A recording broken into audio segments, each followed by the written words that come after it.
My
name is Michael Snap. You are listening to OwlsOnTheAir.com. We got Joshua High School football tonight, a big one, rivalry game. For the first time in 3 years, the Joshua Owls will face Johnson County rival, the Cleburne Yellow Jackets. Big game for the Owls, still technically, mathematically alive in the playoff race, at least for the moment. That could change depending on the other outcomes around the district tonight. We'll talk about that here in a moment, but we got a big one. Homecoming. Mum's the word here in Joshua, Texas. I promise that's the last time I'll do that before halftime. Okay. Again, big night. We'll get to Owls had a bye last week. We'll get to what happened last week around the district, look at the standings. A couple of teams already clinched playoff spots in District 7-5A Division 1. Cleburne's been eliminated. We'll talk about that, talk about their season. Talk about what needs to happen for the Owls. It's a very specific order of events that need to occur for the Owls to have a chance to make the playoffs next week, and that's assuming that I'm correct on all of the tiebreaker rules. I may not be, but again, we'll get there. We'll talk about that. Thank you for joining us. Again, this is OwlsOnTheAir.com, sponsored by Prime Source Roofing and Archer Gun. I'd like to thank those guys for helping us out, taking care of us.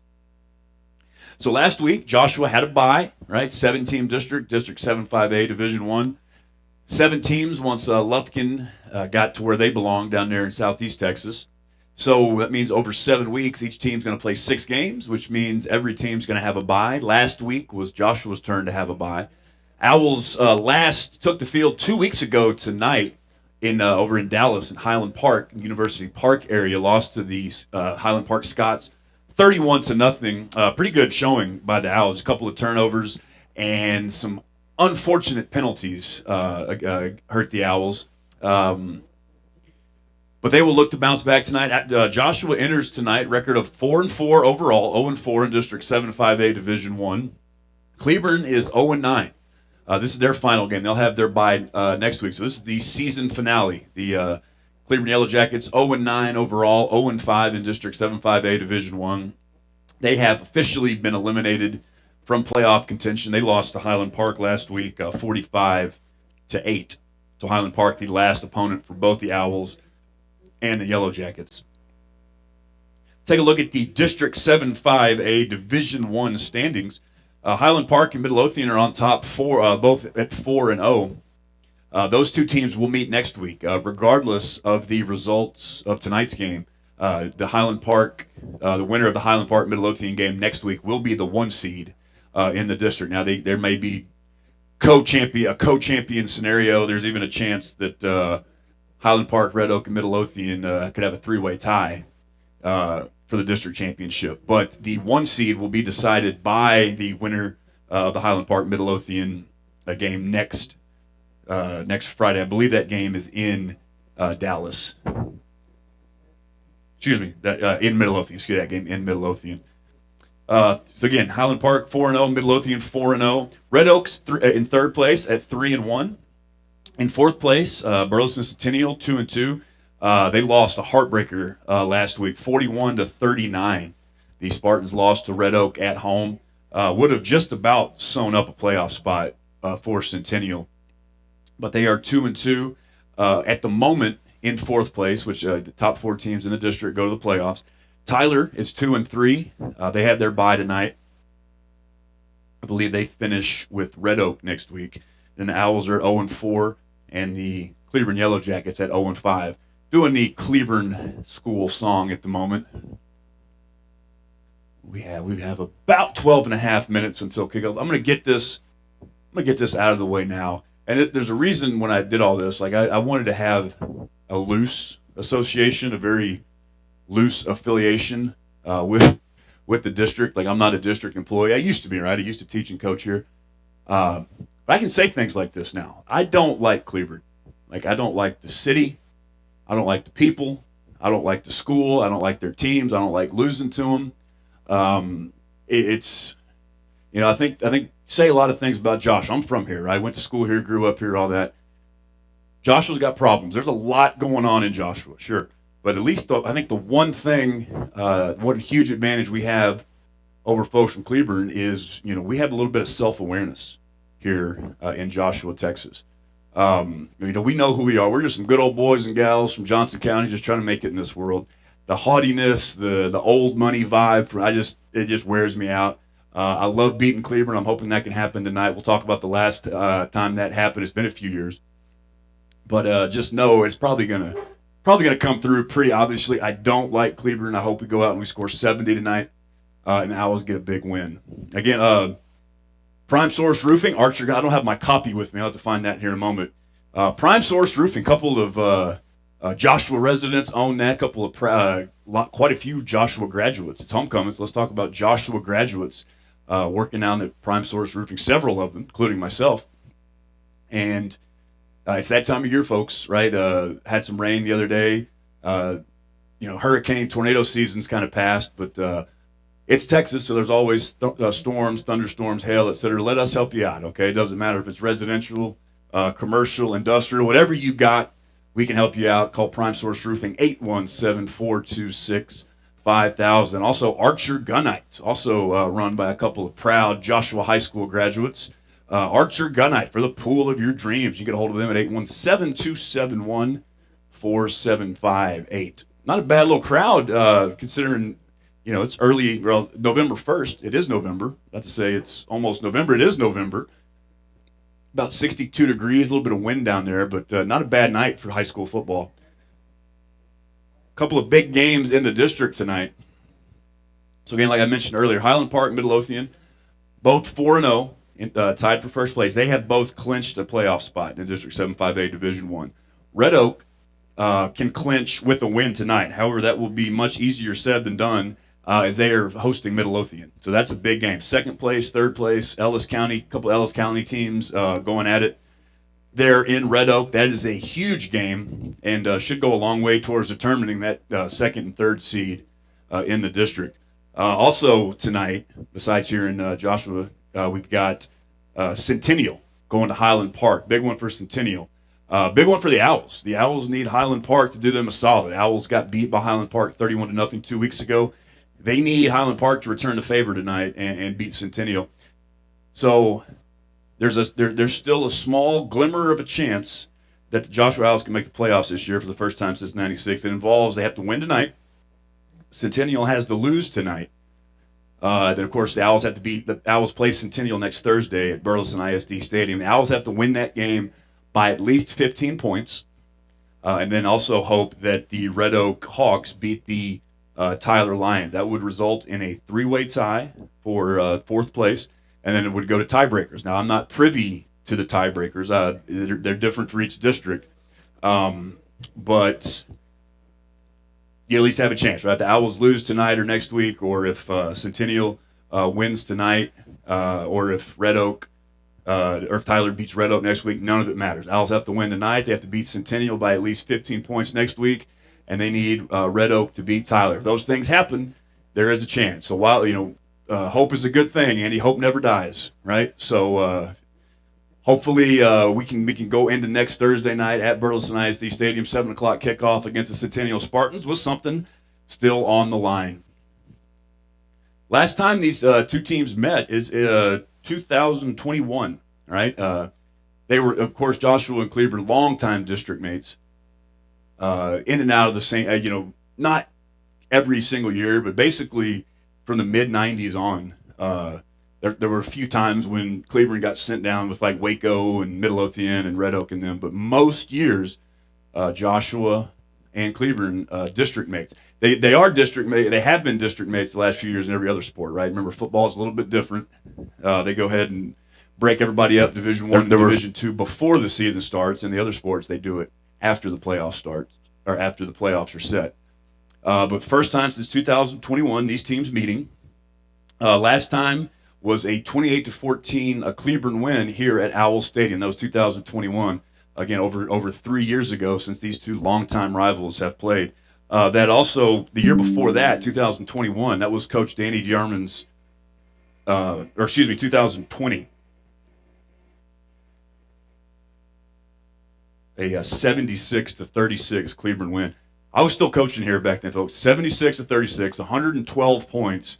That game was in Cleburne. And if you've never been over to Cleburne, like you drive by on 67 on Henderson, like it looks really cool, right? Like it's just the old, they call it the Rock. It's the old rock facade, built by prisoners back in the, 30s or 40s.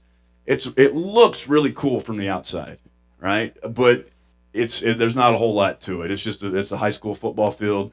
I mentioned before, there's a CC's Pizza in the parking lot across the street.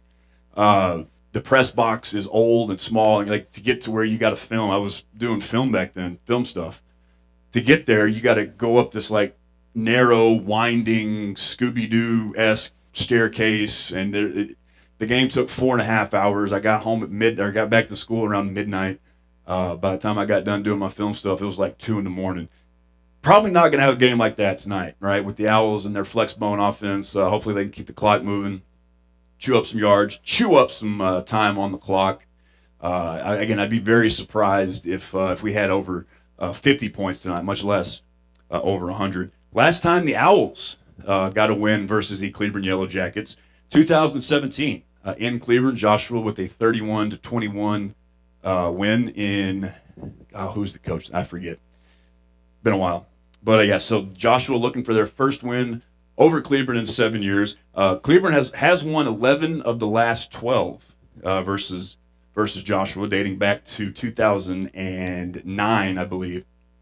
Cleburne 0-9, 0-5 in district play. They will not make the playoffs this year.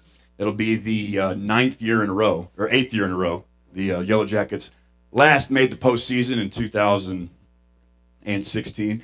In fact, Cleburne needs to win tonight to avoid its second 0-10 season in the last 3 years. 2022, they went 0-10. Won 3 games last year.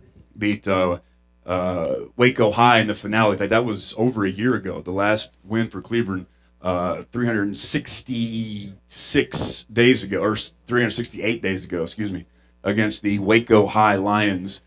In last year's finale, that's the last time they got a win. 3-7 last year. Again, looking to avoid the 0-10 this year. Owls captains: Eli Martinez, Marquez Wilson, Noah Newman, and Maddox Caffey out at midfield. I'm going to go ahead and plug in my accoutrement.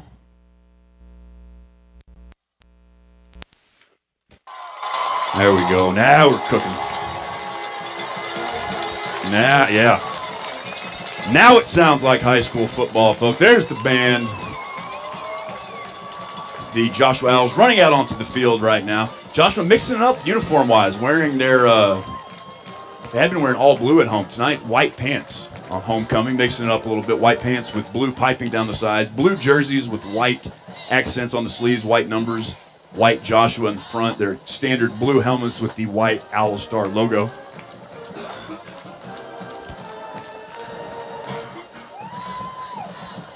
Cleburne's in there, all white. Now, the deal with the Cleburne uniforms, it seems like Cleburne, I don't think they do it on purpose, but it's like everything about Cleburne just pisses me off.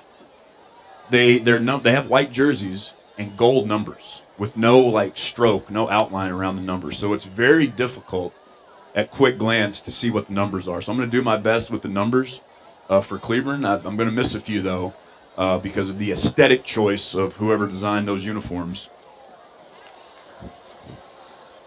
I'm going to go ahead and lay out here for the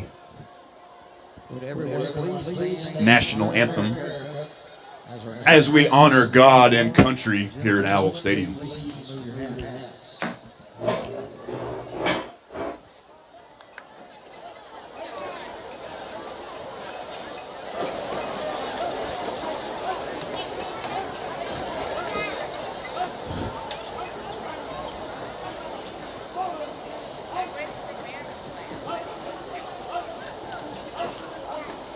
Our ROTC is presented by the Joshua High School Naval Junior Reserve Officer Training Corps.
Excellent job by the Joshua High School choir, show choir. Definitely one of those. I love how they've been singing that. They do the homecoming. They'll do a baseball game here and there, but they'll definitely do homecoming football, sing the anthem each year. And they've been doing it the same way for you. And I love how they say perilous.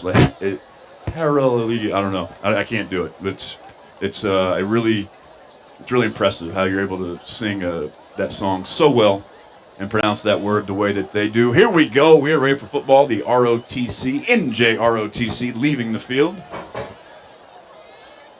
And we are moments, seconds away from kickoff here, folks. Big one.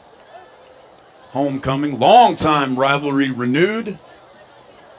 Joshua Owls and the Cleburne Yellow Jackets. We'll keep an eye on the other scores in the district. Mentioned earlier, Centennial, Burleson Centennial at Highland Park.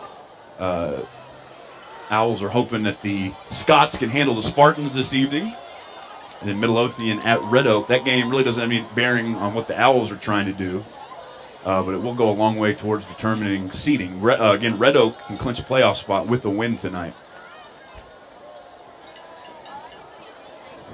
And so can Centennial, I believe. Yeah, if Centennial wins, beats Highland Park, that's it. The 4 playoff teams are most likely set. Number 8, Malachi Cunningham. Malachi Cunningham, by far the most athletic youngster on this Cleburne squad.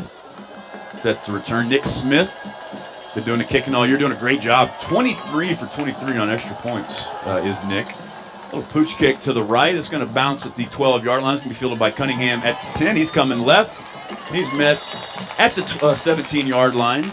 That's Sergio Matza, the sophomore DB. And that is where the Cleburne Yellow Jackets will take over. It'll be 1st and 10 from the 19, it looks like. Excuse me. Yeah, I was right. I need to trust myself.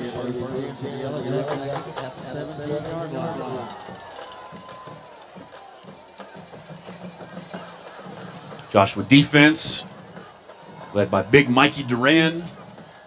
Big Marquez Wilson up front. Trey Wilson, Tevon Wilson, Justin Tullis, Peyton Noble, the DBs.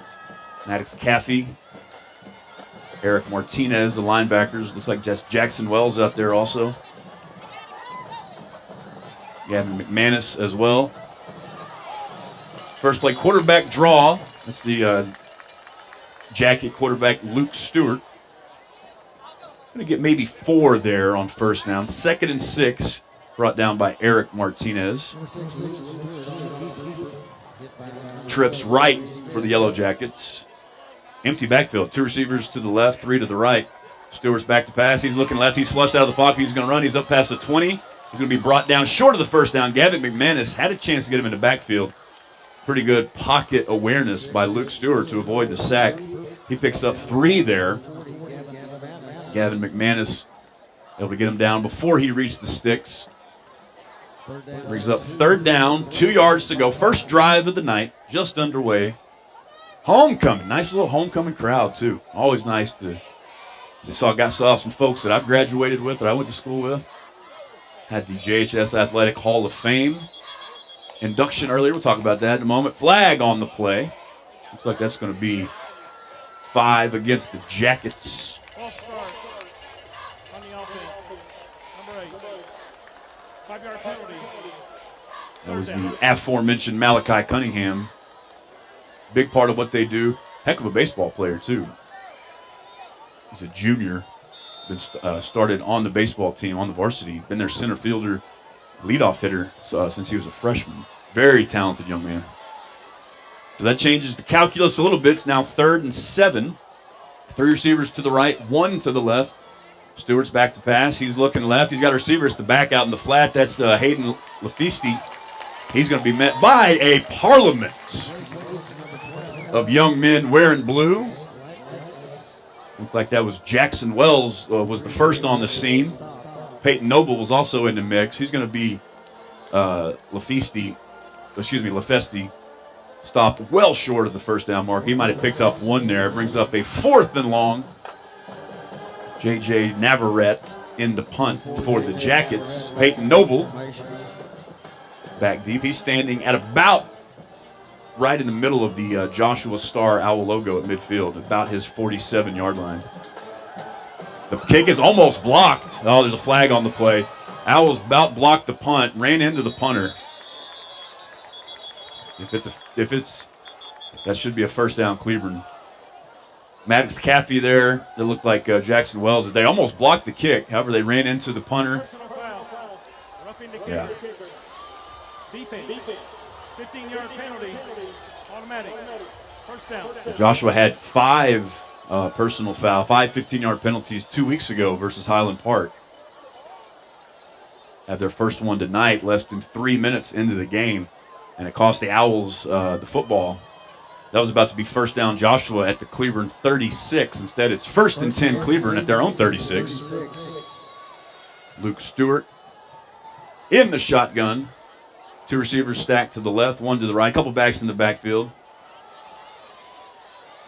Handoff is to Lefiste. He's met by several Owls. Justin Tullis in the mix. Gavin McManus there as well. Tevon Wilson in on the play. Gain of 1.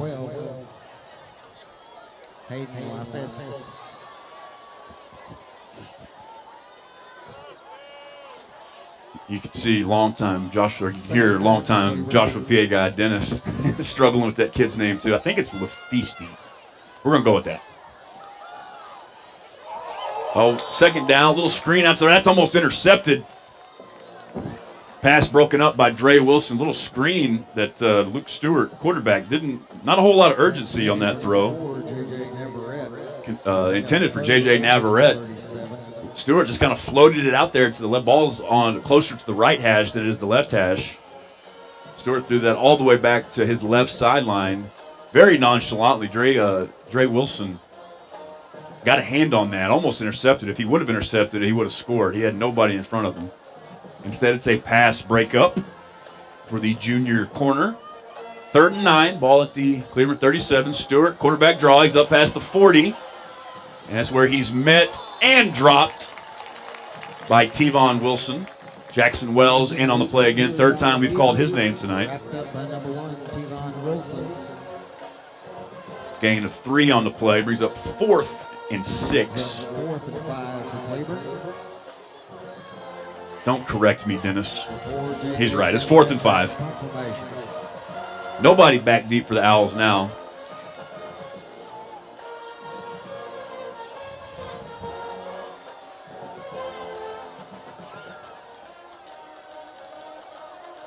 Play clock at 7 seconds and ticking. Snap goes over the punter's head. This is going to be good for the Owls either way. Picked up by Navarrete at about the 8. He's going to make it to the 10. Huge loss. Loss of 31 yards on the play. The snap goes over the punter's head. Pretty good job by J.J. Navarrete, just able to get on that. The Jackets very lucky that the Owls weren't able to scoop and score that. At the 9. Hello, Lori Matthew, longtime assistant principal at the Joshua High School 9th grade campus. My former boss, good lady. Big fan, Lori. Here we go. We need to punch this one in. 1st and goal from the 9. Owls with their first offensive position of the night. Cesar Beltran under center. Give is to Eli Martinez. He's going to have maybe 3 there. Brings up a 2nd and goal from the 6. Pretty big game for Eli. Eli, as a freshman, attended Cleburne High School.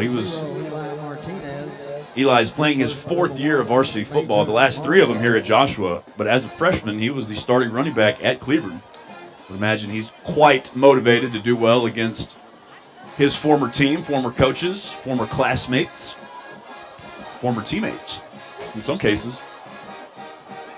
2nd and 6. Eli's the deep back. Braden Payne, wing back to the right. Lucas Lyles, wing back to the left. Cody Rogers split out wide. Lyles goes in motion to give this to Martinez. He's going to have another 3 down to the 3-yard line. So 2 runs, each for 3 yards. Get the Owls down to the 3. Be a 3rd and goal for Joshua. You'd almost just about guarantee this would be, unless the Owls have a penalty or a loss here, you're probably talking 4-down territory. 3rd and goal. Sneak by Beltran. He's going to have 1 or maybe 2. We'll see what the spot is. So they're going to mark him down at the 2. Saw that play work to great effect a couple weeks ago versus Highland Park. I was incorrect, folks. There's Andy Arman. Will kick a field goal. Nick Smith out.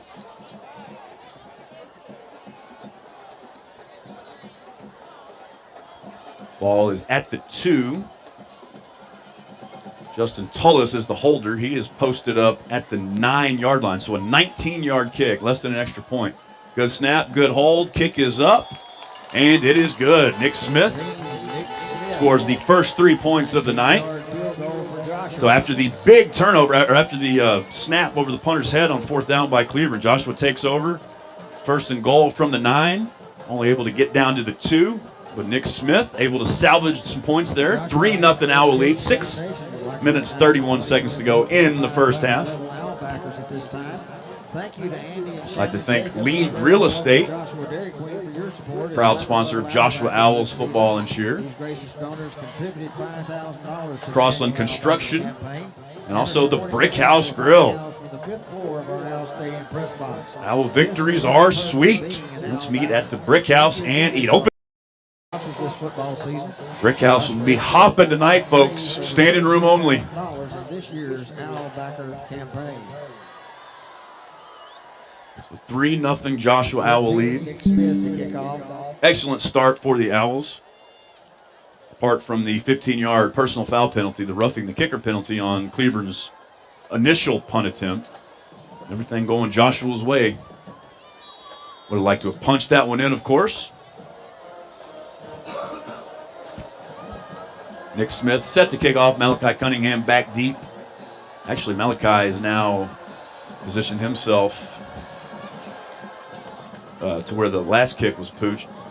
This one's going to be fielded by Major Marvel. He's up past the 30, 35, 40, where he's met by several Owls. Sergio Mata, again, has his 2nd special teams tackle. Nick Smith as well. Like to see that, the kicker. Getting down there and mixing it up. Boy, Nick. Be 1st and 10, Cleburne at their 40. 13, Nick Smith. 7, Jackson Wells. And it's a rivalry game, so you never know. But I'm not. Cleburne isn't very good, folks. There's a reason they're 0-9. They're just not very good. So the Owls need to take advantage. Need this one. 3 receivers to the left, 1 to the right, 1 back in the backfield. Luke Stewart, quarterback, hands off to Lefisti. He's up past the 45. Going to have a gain of 4 on the play. Eric Martinez on the tackle. Eric and Aaron Martinez are juniors. They are twin brothers, younger twin brothers of running back Eli Martinez. They never attended Cleburne High School, but did attend Cleburne schools growing up. Would imagine they have quite a few young men on this team that they knew from back in the day. 2nd and 6, giving us to Lefisti again. He's going to have maybe 1. Gavin McManus, Jackson Wells, Peyton Noble on the stop. Number 12, Lifest on the carry. Okay, we're getting a Lifest. Number 5, Marquez. I usually go downstairs and do a pronunciation check. I didn't do that tonight because I didn't care about getting Cleburne names wrong. Hand is to LaFice. He's outside. He's going to have the first down past midfield up near the 45. Driven out of bounds by Maddox Cappy. Nice run by LaFice there. 3rd down and 5. He got 11. It'll be 1st and 10. Cleburne at the Joshua 44. Taken out of bounds by 22. J.D. Smith shaking up a little bit there. He seems to be fine. Owls right defensive end. First down via traditional means for either team tonight. Stewart back to pass, and he's going to be dropped by Gavin McManus. Junior defensive end coming off the edge of the left side. Lost back to the Cleburne 48. Aiden Amaya, the right tackle, the sophomore right tackle for the Yellow Jackets. Put in the spin cycle there by Gavin. Loss of 8 on the play. Big time play by Gavin McManus. Going to bring up 2nd and 18. Ball all the way back at the Cleburne 48. 3 receivers to the right, 1 to the left, 1 back in the backfield. Stewart in the shotgun, back to pass, looking left. He throws it up. He's got a man, overthrows it. Had a receiver open, but overthrew him by a good 10 yards, 15 yards. That'll bring up 3rd. So 3rd and long, 3rd and 18 coming up for Cleburne.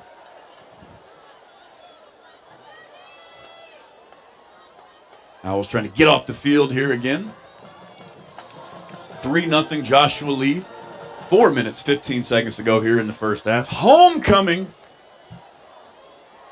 I tell you, it ain't homecoming until I see a 4th grade girl wearing a 73-pound mom. I ain't seen it yet, but I know it's here. 3rd and 18, Stewart flushed out of the pocket. He rolls right. He's going to be dropped for another loss. That time, Maddox Cappy came on the blitz. Number 22, Maddox Cappy. Loss of 5 on the play. So Cleburne crosses midfield, gets a first down, but then a first down sack by Gavin McManus. 3rd down sack by Peyton Noble puts an end to all of that. J.J. Navarrete on the punt for Cleburne. Number 4, J.J. Navarrete. Last snap to Navarrete. Went over his head. Nobody back deep for the Owls. Better snap this time. Kick gets off. Kick towards the Owls sideline. It's going to hit at the 28 where it bounces straight up. It's going to be downed by Mario Frias of Cleburne. And that's where the Owls will take over. 1st and 10 at their own 28-yard line. I'd like to congratulate Sherry Warlow-Nichols and Cody Lee on their induction to the JHS Athletic Hall of Fame. Always good to have Cody. So I'm part of that too. They did. I was inducted a few years ago. And it's good to have Cody in there. If nothing else, he classes up the joint a little bit. Cody, Board of Trustees member here in Joshua ISD. Cesar Beltran, fake to Martinez. He's going to keep it. He's going to be dropped for a loss. Fakes it to Martinez. Looked like he thought about pitching it to Braden Payne. Thought better of it. Just dropped for a 3-yard loss. Excuse me, no gain. Loss of 4 back to the 24. It's 7-14. So that's what I thought, Dennis. And now they're spotting it at the 28 again.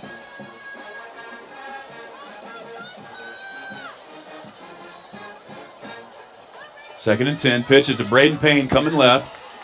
He's going to have maybe the 30, gain of 1. Going to bring up 3rd and long for Joshua. There's a late flag comes in. Super late flag. The back judge. So the line of scrimmage was the Joshua 28. The back judge was back at the Cleburne 35. And first thing I noticed was that's a hell of an arm. That dude threw that thing about 20 yards. Not sure who that's against. We'll get the call here. Looks like that's going to be against Cleburne. Unsportsmanlike conduct. Number 15. 15-yard penalty. First down. Corday Simmons. Not sure what Mr. Simmons did, but it got the attention of the back judge from 30 yards away. So it must have been pretty pronounced.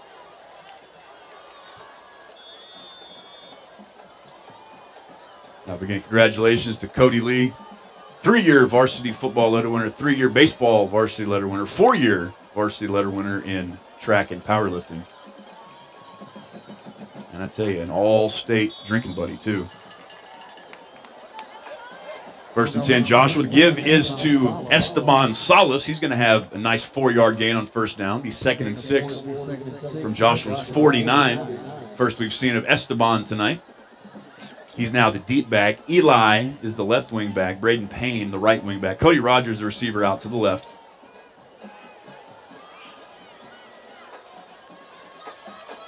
Give is to Salas again. He's up the middle past the 30. Past the 40, 45.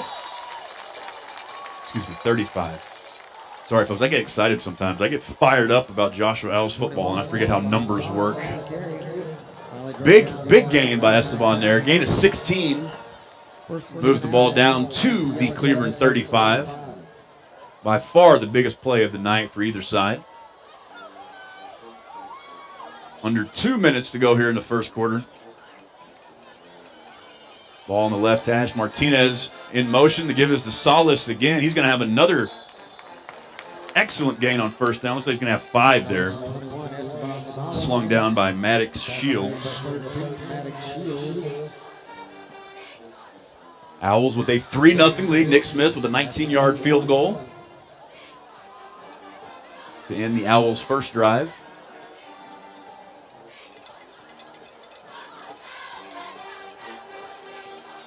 Salas still in the game. Martinez coming left.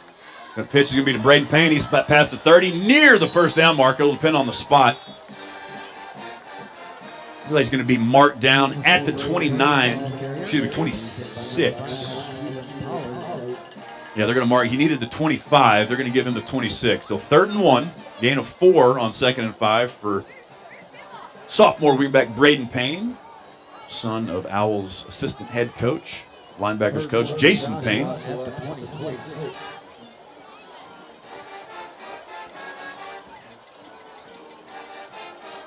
Esteban Salas still in the game. He has been the fullback the entire drive. Eli Martinez, the left wing back. Give is to Salas. If he has it, he barely has it. He might have the 25-yard. He needed the 25, and he just got it. He got the 25. Didn't even get 25 and had that ball literally the nose of it on the 25. So got exactly as much as he needed.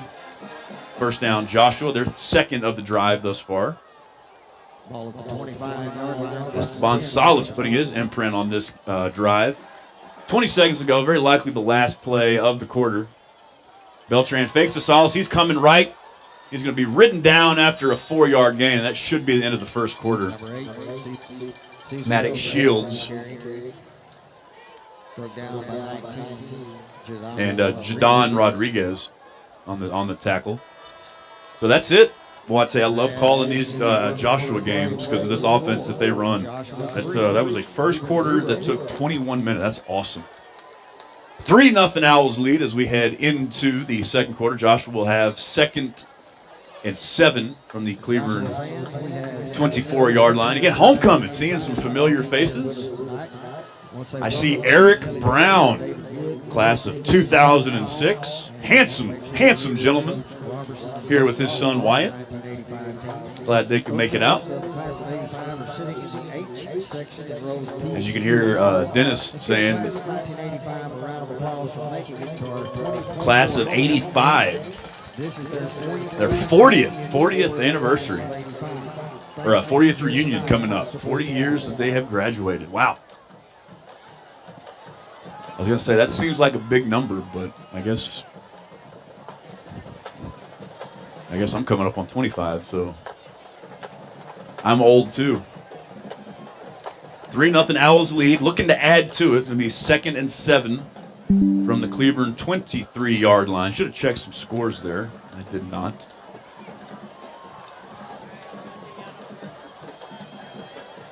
Eli Martinez back at the fullback spot. Lucas Lyles left wing back. Braden Payne right wing back. Cody Rogers and Dylan Spann receivers to either side. Give is to Martinez. He barrels ahead, runs over a jacket. Doesn't have quite enough for a first down. But picks up 5 there. It's going to be 3rd and 2. Owls going quick. Beltran under center. Gives to Martinez again. Straight up the gut. He's going to have more than enough for the first down. Needed 2. He got 4. Cleburne coaches wanted a false start there. Well, you wouldn't be a coach at Cleburne if you weren't bitching about something. 1st and 10, Joshua. Ball at the 13, excuse me.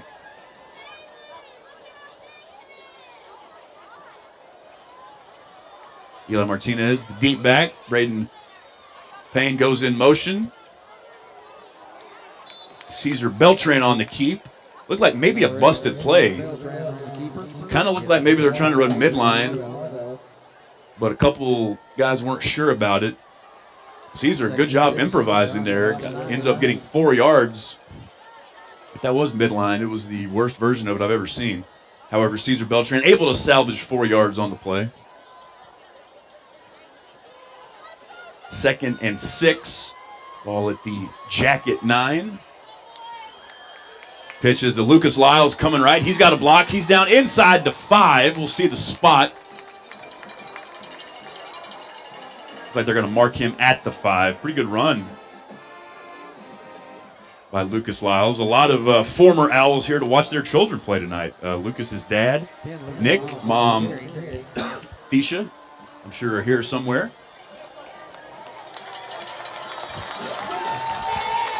Third and 2. The give is to Eli Martinez. He's up the gut, and he is into the end zone. Joshua touchdown. 9-0 Owls with the PAT pending. Eli's 11th touchdown on the season. First in a few weeks. In fact, I believe that is his first touchdown in a district game. But his 11th on the season. Eli came in tonight needing just 99 yards to get to 1,000 for the season. Nick Smith into a tip the extra point. Good snap, good hold, good kick, and good job, Owls. 10-0 lead with 10 minutes to go here in the second quarter. Excellent drive by Joshua. Esteban Salas set the tone, couple of big runs, had a 16-yarder early in the drive, and finished off by Eli Martinez. 4-yard touchdown run by the senior.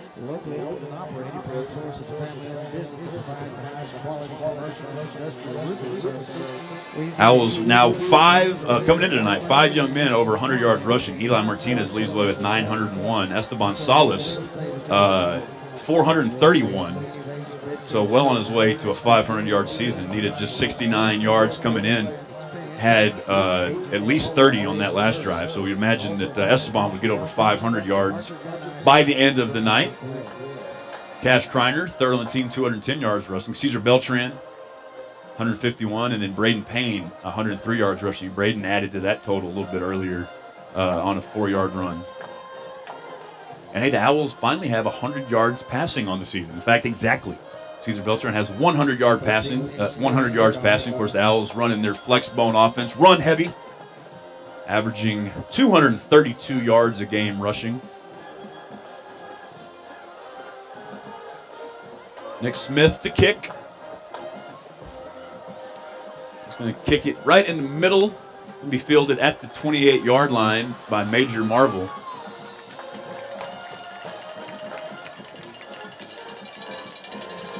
That's a good name. Major, 2L, Major Marvell. Well, that's a good name. Major Marvell. Okay. Cade Boone, 15-year-old, or number 15. I don't know how old he is. A sophomore. Might be 15. Good kid.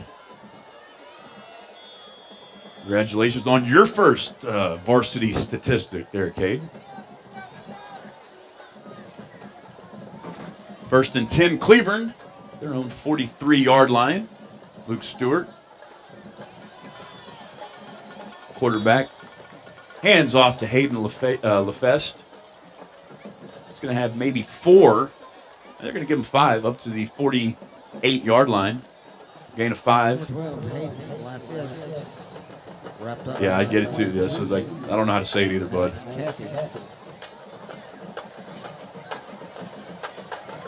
Second 5 for Cleburne at their 48. Stewart in the shotgun. Handed this to LaFeist again. We're going to go with LaFeist. If you want me to get your name right, don't come in 0-9, I guess. I don't know. I'm going to tell you. 2 yards by LaFeist. Up to the Owl 49. 3rd and 2.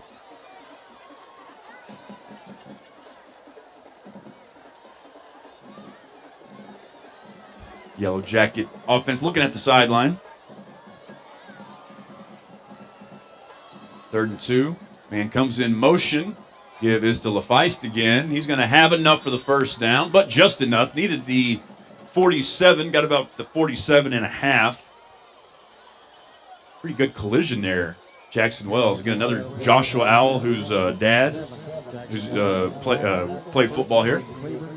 Lucas Lyle's father, Jackson Wells' father, John Pigg's dad, all played football here for Joshua. 1st and 10. Luke Stewart looking right, has Mario Frias out in the flat. That ball is underthrown. Frias wasn't even looking for it. That'll make it 2nd and 10 from the Joshua 47. Dre Wilson in coverage out there. That stops the clock. 8:41 to go here in the second quarter. 10-0. Joshua Owls lead. Homecoming. Nice crowd on the Cleburne side, too. Good for them. 2nd and 10. Give this to Desmond Taylor. The ball's on the ground. Let's see who has it. Looks like the Jackets recovered it. Desmond Taylor, his first carry of the night, was met by a host of Owls. I believe that was J.D. Smith leading the way. Cleburne maintains possession. Recovery by 21, Leo Gonzalez. Leo Gonzalez recovered the fumble by Desmond Taylor. Moves the ball all the way back to the original, not the original line of scrimmage, to the Joshua 47. Looks like we're going to get a timeout there. Coach Jim Woodard sprinting down the sideline to get a timeout. Didn't like something. Probably don't like being 0-9. First charge, time and a half.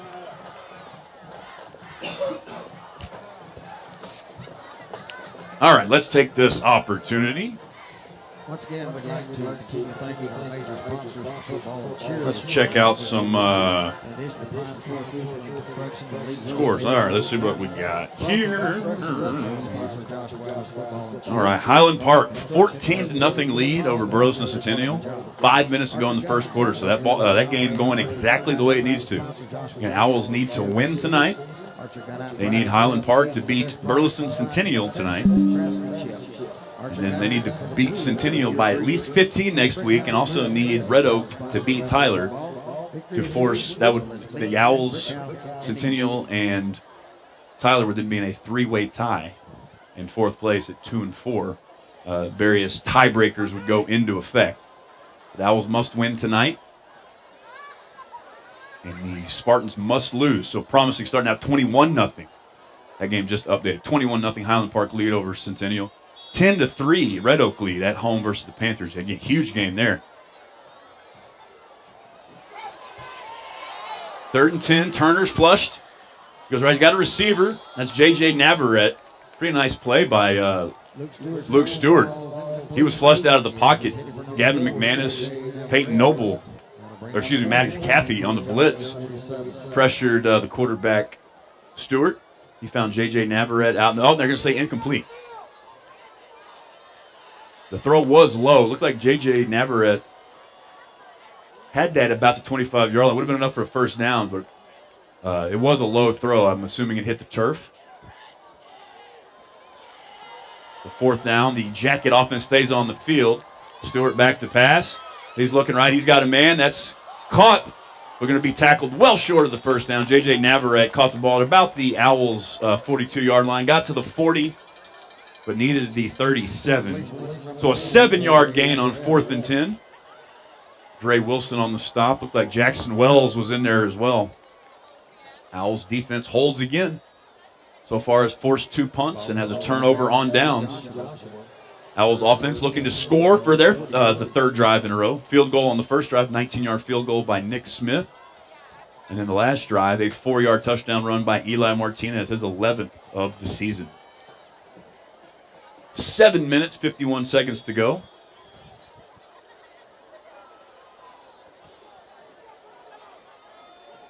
Alex Rubicalba, the right wing back now. Lucas Lyles, left wing back. Esteban Salas, the deep back. Cesar Beltran back to pass. He throws it up deep, and that's going to be intercepted. Maddox Shields with the interception. It was intended for Braden Payne over the middle. Overthrown by Beltran. Pass intercepted by Cleburne. His 5th interception of the year. Gives the ball right back to Cleburne. Yeah, the Jackets have the ball 1st and 10 at their 42. I'm sitting right next to the Joshua coach's booth. Somebody slammed their hand down pretty forcefully on the table, and I'm guessing that was the defensive coach. Unhappy that they did all that work to get off the field just to give it back to him. 1st and 10, Cleburne at their own 42. Stewart looks left, has a receiver out there. That's overthrown, intended for Mario Frias. Luke Stewart's pass falls incomplete. Intended for number 7, Mario Frias. So the first turnover of the night. Cesar Beltran interception by Maddox Shields. 2nd and 10 now for Cleburne. 2 receivers to each side, 1 back in the backfield. Luke Stewart, the quarterback. Stewart, quarterback draw. He's coming right. He's past the 45, up near the 50. He's going to be close to a first down. Taken down by Maddox Caffey. Careful, boys. Let's play football, fellas. He's going to be stopped at just short of the first down. He needed the Owls 48. Stewart stopped by Caffey at the 49. So 3rd and 1. 2 receivers to the right, 1 to the left. 2 backs in the backfield. Leo Gonzalez, H-back to the right. Hayden LaFeist. I don't know how we're saying it. Anyways, he's short. It was 3rd and 1. He's going to be stopped for either no gain or a loss.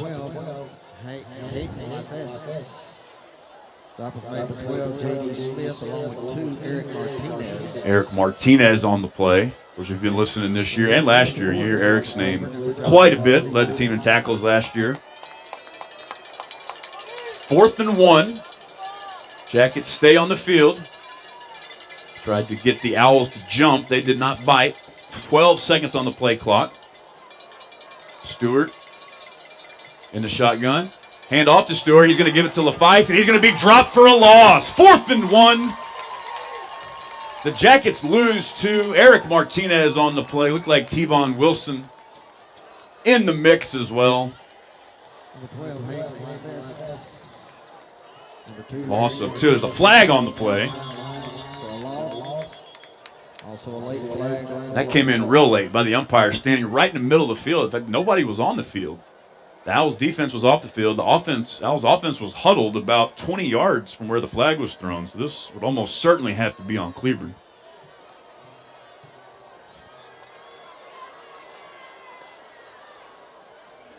The officials huddling.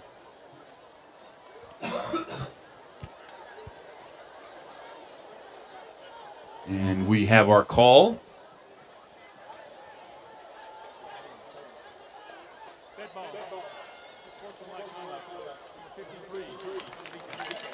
53. Quentin Chambers. Unsportsmanlike conduct after the play. The second one against Cleburne tonight. Oh, young man for Cleburne throwing up at the 32-yard line. That was gross. Hope you're okay, bud. 1st and 10, Owls, the Cleburne 35. Eli Martinez back in the game. Fullback, he gets the carry. He's churning. He's up to the 25. Going to be close to a first down. Going to be marked down right at the 25. Gain of 9 on 1st and 10. Well, that was like Leo Gonzalez. Not Leo Gonzalez. Who is that? I can't see the number again. Light gold numbers on white jerseys. Stay hot, whoever made that decision. But one of the Cleburne DBs just threw his face mask on the 32-yard line. Leaving it all out in the field, like literally. 2nd and 1. Eli Martinez. He looks like he's going to be stopped just short. Let's see the spot. Needed 1, and he didn't get it. Looks like no gain on the play for Eli. So they'll bring up a 3rd and 1. Eli, now Esteban Salas back in the game at the fullback position, what they call the B-back here. Eli Martinez, the left wing back. Braden Payne, the right wing back. 3rd and 1.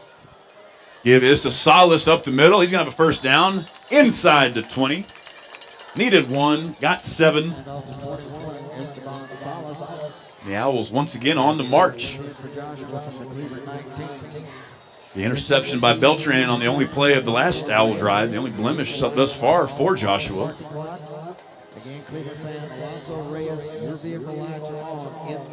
Oh, man. Alonzo, check your lights, bro.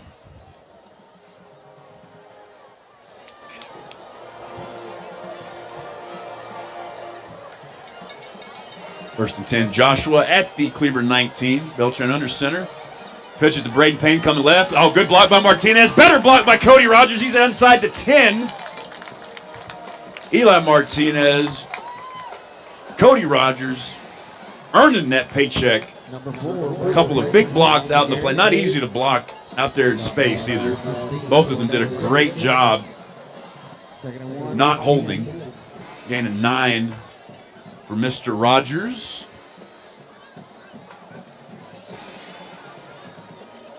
No, Mr. Payne. Cody Rogers did the blocking. Braden Payne did the running. My fault. Salas on 2nd and 1. Right up the middle. Going to have enough for the first down.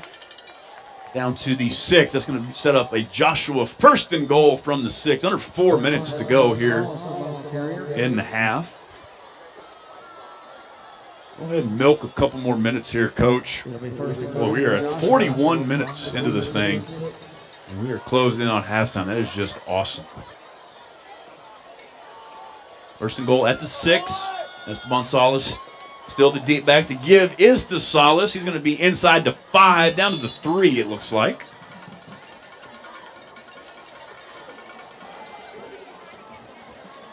Major Marvell on the stop. Amongst many jackets. 2nd and goal, 3-yard line. Owls looking to add to their 10-0 lead. Owls can get, I believe, the win tonight be the first 5-win season since, I believe, the playoff season in 1996. 2nd and goal. Beltran's going to keep it, and he doesn't have much. Maybe he lost a yard. We're going to mark him down at the 3, at the line of scrimmage. So it's going to be 3rd and goal from the 3. 3rd and goal at the 3. This play ought to take us under 2 minutes. Close to it at least. 3rd and goal. Give this to Esteban Salas. He's near the goal line. He's going to be marked down right at the 1. Looked like he made it. Owls coaches, Owls players thought he was in. The two gentlemen with the ultimate authority there on that decision, though, said otherwise. So we're going to bring up a 4th and goal. Looks like the Jackets are going to take a timeout. So 4th and goal, the Owls were going quick. Looked like they were going to just try to hustle up there and sneak it in real quick. Cleburne takes their 2nd timeout. I'd like to thank Prime Source Roofing, Prime Source Construction. They do it all, folks. Fencing. Joshua ISD Athletics is offering a general doing the Galbraith Gym here at Joshua ISD, doing Elder Elementary, re-roofing those buildings. Looks great. I was out here the other day, and I worked there at Prime Source. I was out there the other day with our drone, getting some footage, some pictures of the roof at Galbraith. Looks great. I'd like to thank them for sponsoring OwlsOnTheAir.com, as well as Archer Gun Night for the pool of your dreams. Yeah, no, it's November. Right, it's time change this weekend. Right, back to standard time. It'll be summer again before you know it, folks. You're gonna want it. You're gonna want that pool hot and ready. Archer Gun can help you out with that. 817-271-4758. Here we go. 4th and goal from the 1. Joshua looking to add to its 10-point lead. Here's a Beltran under center. Give is to Esteban Salas. He walks in. He's got a touchdown, his 5th, or his 3rd of the year, excuse me. 3rd of the year for Mr. Salas, for the sophomore running back. Gives his team a 16-0 lead. Nick Smith in to attempt the extra point. Nick 1 for 1 on extra points, also had a 19-yard field goal, so looking for his 5th point of the evening. Here is Mr. Smith. Low snap. Good job by Justin Tullis to get it on the tee. Kick is good. And the Owls have a 17-0 lead with 2 minutes to go in the first half. Owls will receive the opening kickoff also. Come on, fellas. Go score 50. Just make it hurt. As I tell you, folks, the only thing better than beating Cleburne is beating the shit out of Cleburne. It's the best.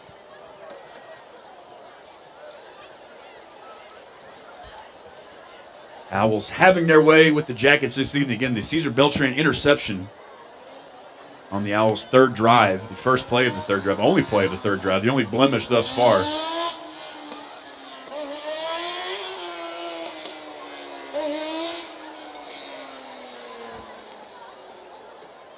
Two minutes, 1 second to go. Nick Smith set to kick off.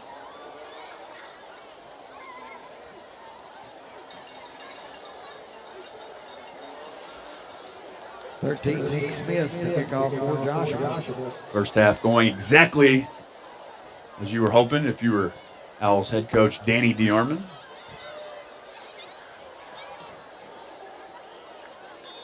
This is an 0-9 team. Last game, they're just looking to get to Saturday morning, get this thing over with. Step on their neck, crush their throat. Don't let them up and get a win. Smith pooches it towards his left. Cleburne's right. That's fielded at the 28-yard line by Major Marvell. He's up near the 40. We'll see what the spot is. It's going to be first and 10 Cleburne from their own 37. Cade Boone calling his name again. Good job, Mr. Boone.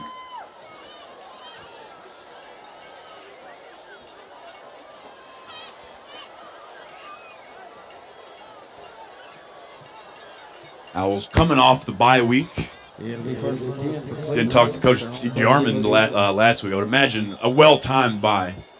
Owls probably licked their wounds a little bit. Got some guys healthy, able to rest a little bit, I'd imagine. First and 10, Stewart back to pass, looks deep, over the middle, has a man open, overthrown, had Malachi Cunningham running wide open in the middle of the field. Stewart overthrew him by a step. Luke Stewart's pass falls incomplete. Intended for number 8, Malachi Cunningham. Dre Wilson was a couple of steps behind him. Incomplete, and I'll bring up 2nd and 10. Makes it 2nd and 10 at their own 38. Owls 17-0 lead. Nick Smith hit a 19-yard field goal to start the scoring. Eli Martinez scored a 4-yard touchdown on the Owls' second drive. And then just a moment ago, Esteban Salas, a 1-yard touchdown run.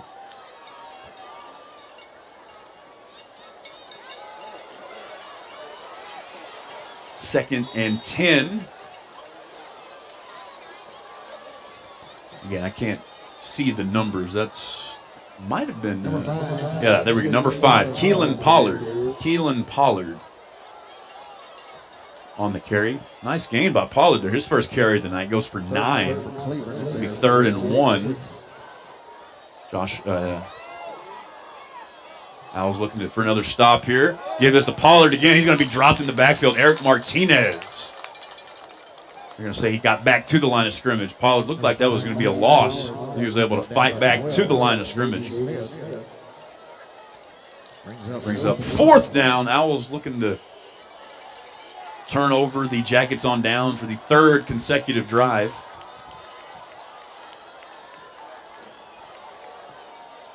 Fourth and 1. 3 receivers to the left. Give this to Pollard again. He's going to be wrapped up in the backfield. Ball's on the ground. And the Owls recovered. Big Mikey Duran was in the mix. That looked like Jackson Wells. Mikey Duran forced the fumble. Jackson Wells picked it up. Regardless, it was going to be Owls' ball. Mikey Duran with penetration from his defensive tackle position dropped Pollard in the backfield. But able to get a big old paw in there, force it out. Jackson Wells able to fall on it. Owls have a turnover. Owls defense, get that turnover bucket. Yep, good. And the Owls have some time here. All 3 timeouts. It'll be 1st and 10 at Cleburne's 45. Looking to add, the Owls are, to 17-0 lead.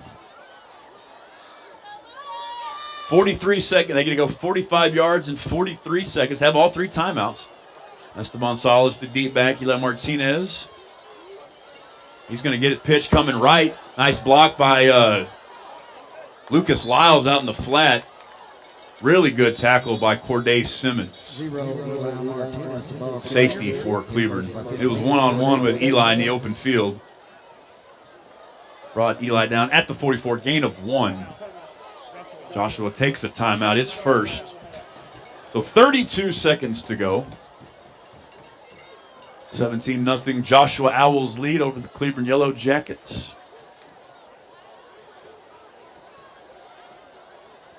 So far, things are going according to script here at Owl Stadium if you're a Joshua fan.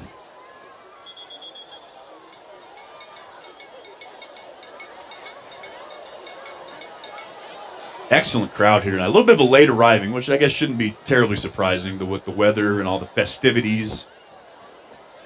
I don't know if it's a sellout, but it's damn near a sellout. A lot of folks here tonight. That's good stuff. There she is.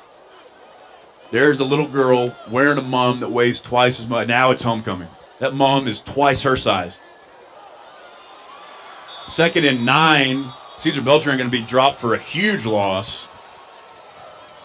Number 8, Caesar Beltran, brought down for a loss. I'm not sure if that was a busted play or what. Caesar dropped for a 4-yard loss there. Going to be 3rd and 12 for the Owls. And I think they're going to be content just to go into the half here. And that is it. That will be the final play of the first half. 51 minutes. That's fantastic. Right on. I might be in bed by 10 tonight, folks, with a win.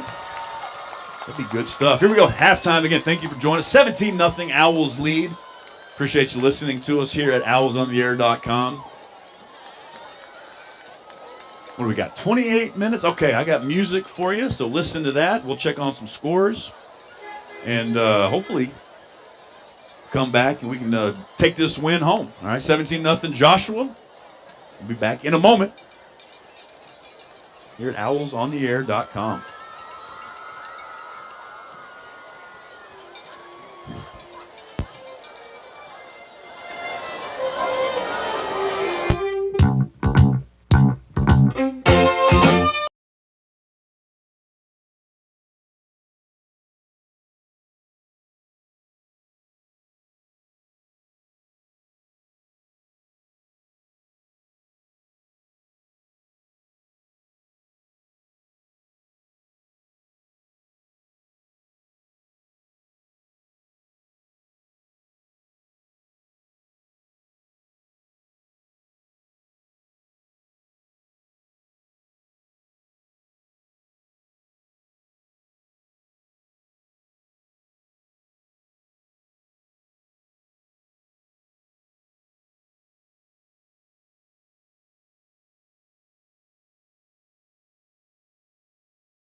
the Joshua Owls band and the Sweethearts, the dance team, the award-winning, the much fabled, and highly successful Joshua Sweethearts dance team on the field. About, again, 12 and a half minutes to go. 17-0, Joshua Owls lead. It is homecoming here in Joshua, Texas. Owls hosting the Cleburne Yellow Jackets, the 0-9 Cleburne Yellow Jackets. Seems like they're on their way to an 0-10 season, but still 24 minutes of football to play. Owls with a 17-0 lead. Nick Smith got the Owls on the board with a 19-yard field goal on the Owls' first drive. Second drive ended with a 4-yard touchdown run by Eli Martinez, the senior running back's 11th touchdown of the season. Eli needed just 99 yards coming into tonight to get to 1,000 on the year. Don't have those numbers in front of me right now, but would imagine he's well on his way. Esteban Salas also having a big night. He scored a touchdown on the Owls' fourth offensive drive, 1-yard touchdown on 4th and goal, his third of the year. Esteban over 50 yards thus far.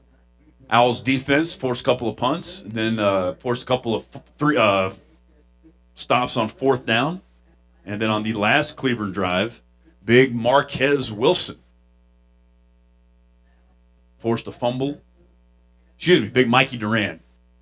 Big Mikey Duran forced a fumble recovered by Jackson Wells. And that is how the first half ended. 17-0 Joshua Owls lead. Doing homecoming festivities right now. Oh, that's right. It's homecoming. Yeah, the band will do their thing after the game. They're doing the homecoming court right now. Always a treat. Always a good time for the kids.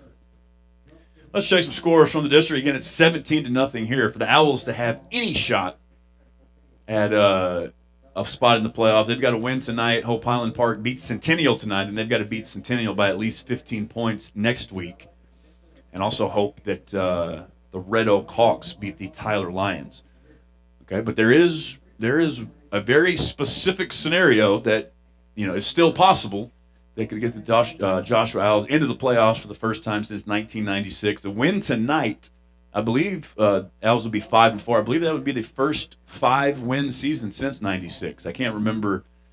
The 2003 team won either 4 or 5 games. I can never remember. Max Preps only goes back to 2004. It's certainly the first 5-win season since 2004. And I believe it's the first one since the Owls went 7-5 in 1996. So a lot on the line here tonight. Potentially a lot could be on the line next Thursday at Burleson ISD Stadium when the Owls wrap up the regular season against the Centennial Spartans. Spartans down 28-7 at Highland Park. They made the drive. They got to wear some of that Dallas County Friday rush hour traffic. I talked to one of their coaches, or I was texting with them at about 3:30, 4 o'clock, and I texted, and I knew what he was doing, so I asked him. He goes, "Yeah, sitting in traffic, on the bus." Owls got a piece of that a couple weeks ago on the way to Highland Park. But the Spartans down 28-7 at halftime there in University Park. The Red Oak Hawks 13-10 lead at home. That's a big one. Again, none of that game has very little bearing on what's going on with Joshua. But Midlothian came into that game 4-0, tied with Highland Park for first place. Red Oak 3-1 in sole possession of third place.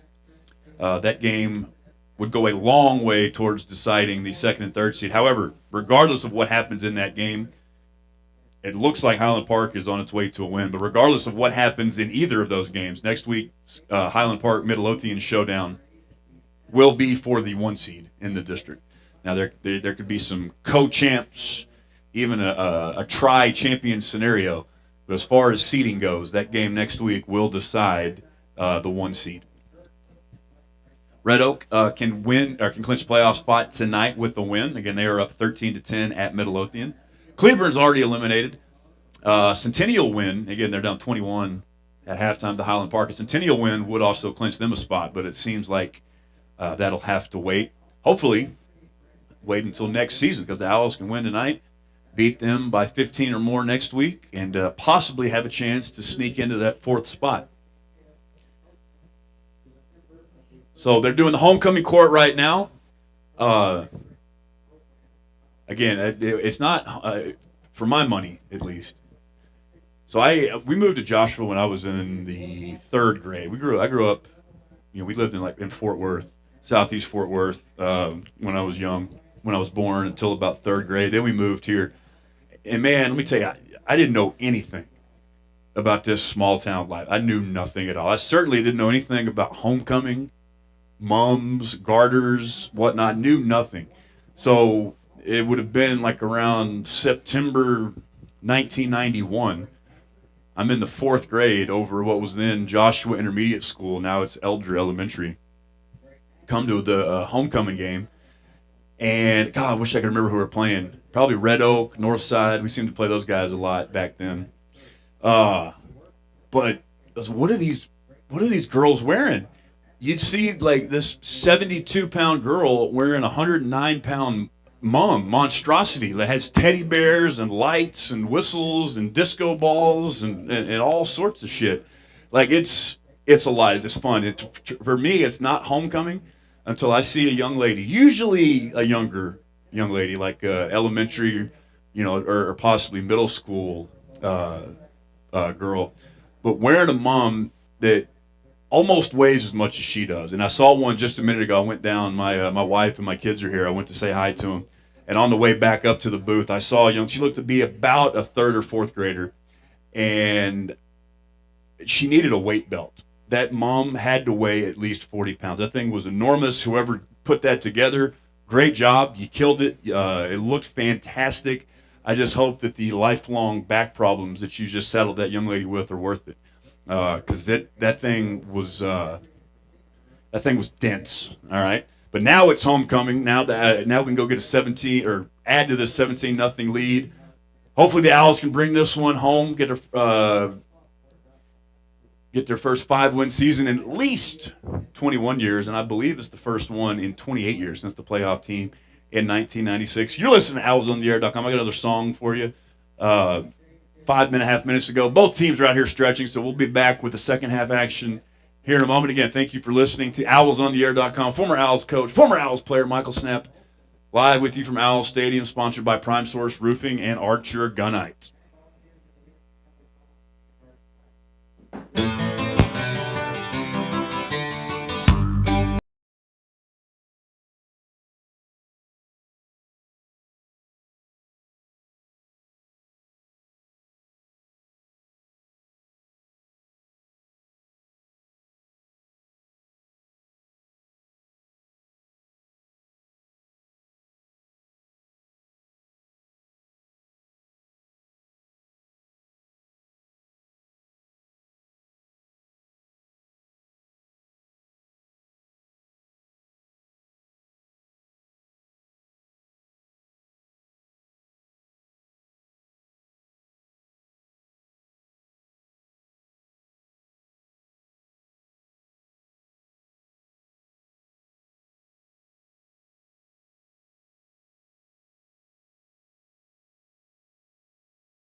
There we go. We're back. The Cleburne Yellow Jackets taking the field. The Joshua Owls busting out of the tunnel, about to do the same.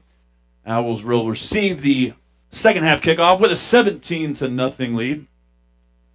Well, heck of a night so far for Eli Martinez. Scored his 11th touchdown of the season on the Owls' second drive and was just named Homecoming King. Congratulations, Eli.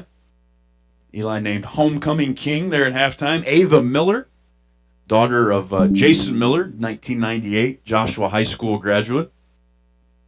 Great dude. I was in the 10th grade when Jason was a senior. We were on the baseball team together. I learned an awful lot from that guy. Cannot speak about any of it. At least, not in Nick's company. But the great guy. Has 3 beautiful daughters. One of them just won. Well, I believe one of the his youngest daughter was on the homecoming court, and then Ava, I believe, is the middle daughter. She was named homecoming queen. So Eli Martinez, homecoming king. Ava Miller, homecoming queen, 2024. Homecoming king and queen. Congratulations to those two. Let me get this back in the mix. I thought something was wrong. Oh, now we're cooking with gas. Woo! Let's do football.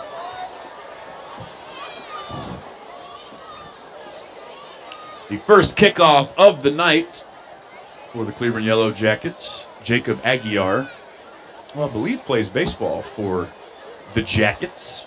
27, Jacob Aguilar to kick off for Cleburne. Peyton Noble, Justin Tullis Dre Wilson, Justin Tullis. Onside kick, and that was fielded by Cleburne, but well before the 50. Little onside squib kick. The kicker, Aguiar, he recovered it, but he did so well short of the 50. The ball's got to go 10 yards on a kick before the kicking team can legally recover it. Mr. Aguiar looked like he had hands on the football about the 47, 48-yard line.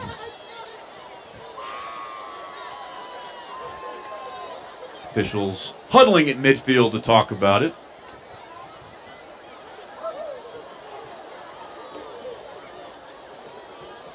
Again, from here, I'm not exactly at midfield. I'm about at the 35-yard line on the north end here at Owl Stadium. But from here, it certainly looked like Mr. Aguiar was early. Offside on the kick. 5 yards will be added to the end. So offsides, not a legal procedure or illegal touching. They had offsides. One of the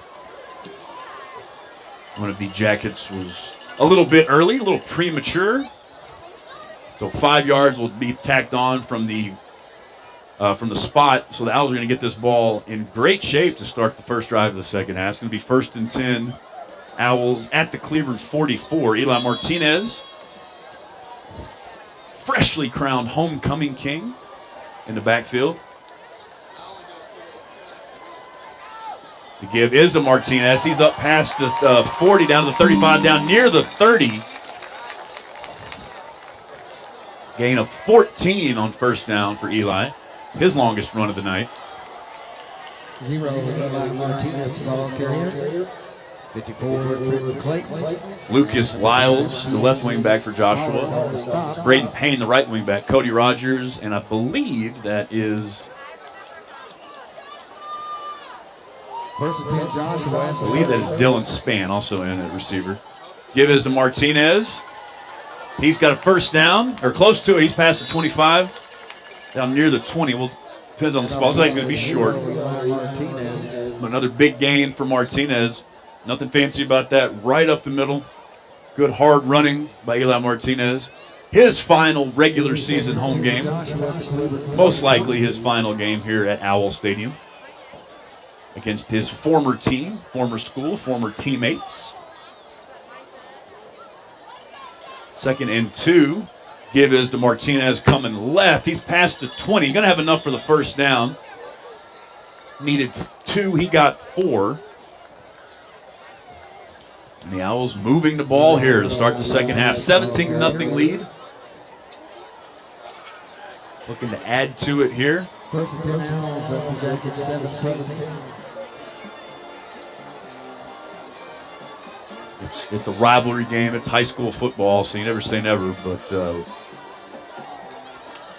something drastic would need to go the Cleburne Yellow Jackets' way for them to get back into this right now, the way this has gone. 1st and 10. Cesar Beltran keeps it coming right. Fake the handoff to Martinez. He's going to have 4 around the right side. He's 2nd and 6. Cesar Beltran on the keeper. 11, Dylan Span checks into the game. Cody Rogers out wide. Cody had an excellent block. Earlier again, this flex bone offense. Not a ton of opportunities for receivers. In fact, Cody leads the team. 4 receptions, 74 yards, and a touchdown coming into tonight. That's on the season through 8 games. But did a heck of a job on a block earlier. 2nd and 6. Give this to Martinez. He's near the goal line. He's going to be marked down just short. 2nd and 6 from the 13. Eli gets down to the 1, so 12-yard gain. Down at the 1-yard line. Eli Martinez having a heck of a last 20 minutes here. Quite most of the yards on this drive. And also crowned homecoming king. 1st and goal. Hand is to Eli Martinez. He literally walks in. Not a yellow jacket within sight. He's got his 2nd touchdown of the night, his 12th of the season. Gives his team a 23-0 lead. Nick Smith in to attempt the extra point.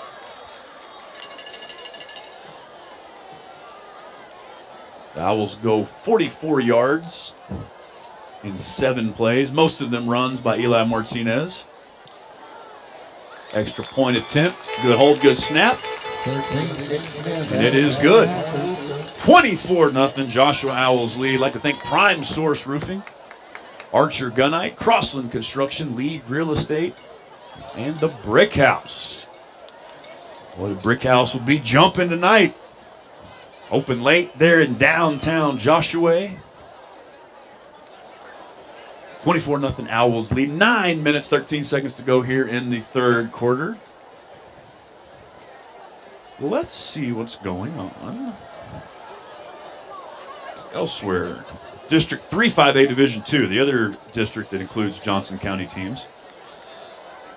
Mansfield Summit leaves Everton Bulldogs 21-0. The Colony 9-7 lead over Timberview. Argyle putting it on Grapevine. And the score I was really interested in, the Colleyville Heritage Panthers visiting Johnson County down at Burleson ISD Stadium, taking on the Burleson Elks. 14-7 lead for Heritage over the Elks at halftime. Nick Smith set to kick. We'll check the Highland Park Centennial score and the Red Oak Midlothian score here in a moment. If you're an Owl fan, again, you're rooting for Highland Park tonight. The Owls want any chance of making the playoffs. And they got to win tonight, win next week by a certain amount. Hope Centennial loses tonight. Hope Tyler loses next week.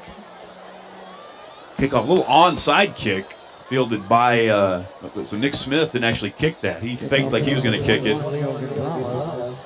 Couldn't even tell who that was. That may have been Justin Tullis that kicked that. Fielded by Leo Gonzalez at the Cleburne 47. That is where the Jackets will take over. Cleburne punts on their first 2 drives, turnover on downs the next 2 drives after that, and then lost the fumble on their 5th drive. Good showing so far by the Owls defense. Stewart in the game, quarterback. Gets it out to Malachi Cunningham down the right sideline. He makes a man miss. He's going to be near the 45-yard line, Owls 45. Pretty shifty running there by Malachi Cunningham.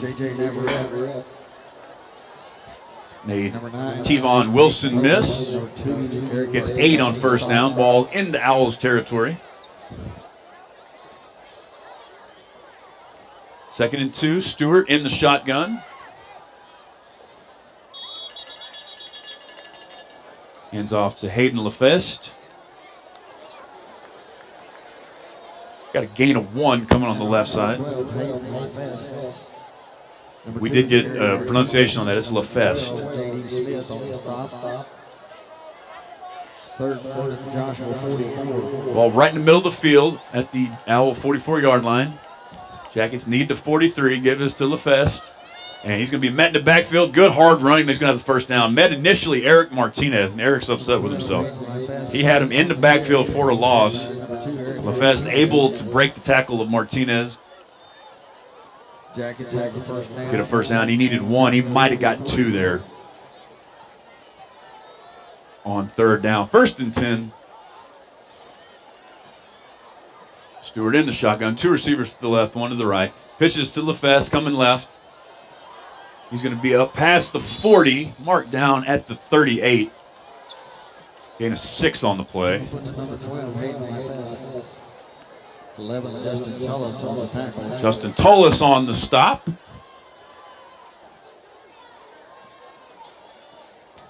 Closing in on 7.5 minutes to go in the third quarter. All Owls tonight, 24-0 Joshua lead over the rival Cleburne Yellow Jackets. Homecoming here at Owl Stadium. Stewart looks left. Receiver was not looking for the football. That was the running back, LaFest, out of the backfield. He was not looking for the football. It'll be third and 5. Ball on the left hash. Owls defense with 1 turnover tonight. Forced fumble by big Mikey Duran, recovered by Jackson Wells. Cleburne's final drive of the first half. 3rd and 5, 2 receivers each way. Stewart's flush to the left. Now he's going to run. Now he throws. He's got a man down the left sideline. That's caught. J.J. Navarrete at the 25, down inside, or down near the 20. Pretty nice play by quarterback Luke Stewart there. Initially was nobody open. He scrambled to the left, bought himself some time, found Navarrete down the left sideline. It'll be 1st and 10. 9-yard gain there on 3rd and 5 for Cleburne. 1st and 10 at the Joshua 23. 2 receivers each way. Stewart hands to LaFest. He's met by Eric Martinez, but not before a 5-yard gain. The Yellow Jackets, by far their most impressive offensive drive of the night. And on 1 to 12, Hayden LaFest. Hit first by number 2, Eric. 2nd and 5. Ball at the Owl 18. Stewart throws it out, has a receiver there, knocked down. Nice play by Jackson Wells. Luke Stewart's pass intended for number 4, J.J. Navarrete out in the left flat again. Was open for a moment, but Jackson Wells did a good job dropping into coverage, got a hand on that. Thought for a second he might have had a chance to intercept that pass. I think if it was a better throw, he probably would have. Throws a little bit low and towards the sideline. But Jackson Wells able to get a hand on it. Broke up the pass. 3rd and 5. Stewart, quarterback draw. He's up near the 15, past the 15. Going to depend on the spot. He's down right near the marker. Looks like he's going to have enough for the first down. He needed the 13, and it looks like they're going to give him the 12. So we have an official's timeout. Oh, flag on the play. Excuse me. There's a flag on the play. Been a fairly penalty-free game. Each team, Joshua had a roughing the kicker, a 15-yard roughing the kicker in the first half. Cleburne a couple of 15-yard unsportsmanlike penalties. Looks like that's probably what we're going to have here. That came in well after the whistle. It's not totally unexpected in a rivalry game. These kids all know each other pretty well. The official coming over to confer with head coach Danny DeArmond on the Joshua sideline. Typically that means it's against the other team, but this could be, looks like Coach DeArmond's looking for an explanation.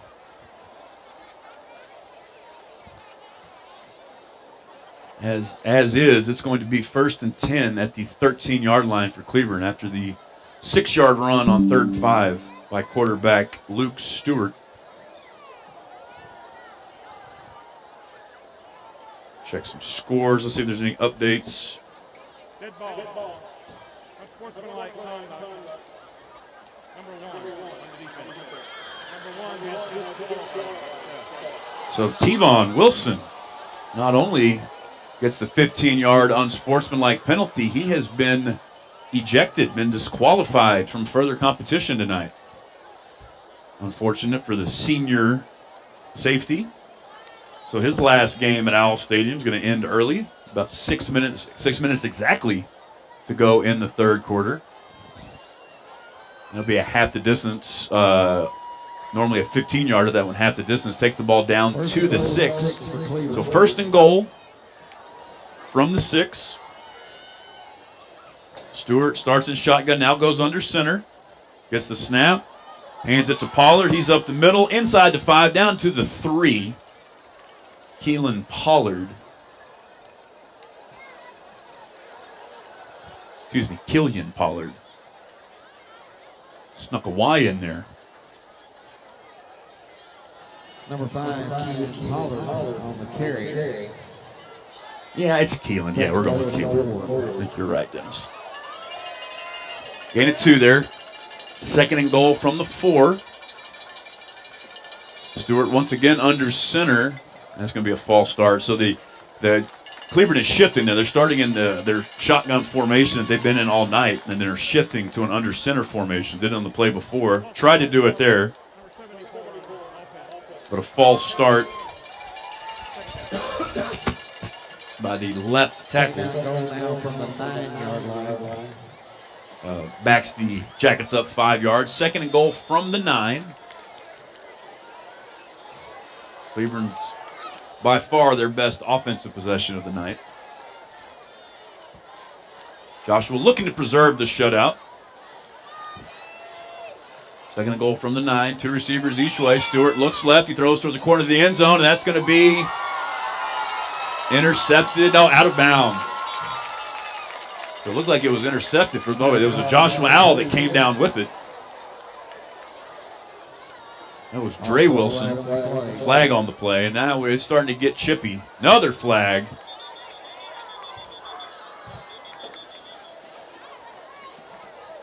Looks like both of those are going to be on Cleburne. The second one definitely is going to be on Cleburne. Maddox Caffey here about 30, 40 yards from the play. I hope Maddox is okay. He's down on one knee.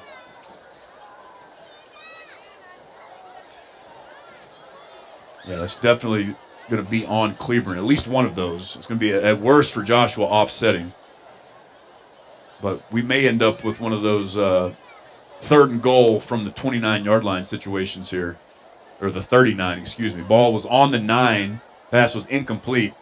Dre Wilson came down with it, but out of bounds. We'll see what the call is here as the official makes his way to explain to Coach Danny DeArmond what the deal is. And Maddox Caffey, he's back. He's on 2 feet now.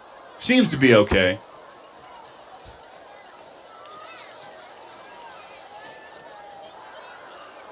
Again, things getting chippy, as things do in rivalry games, especially when one side is 0-9.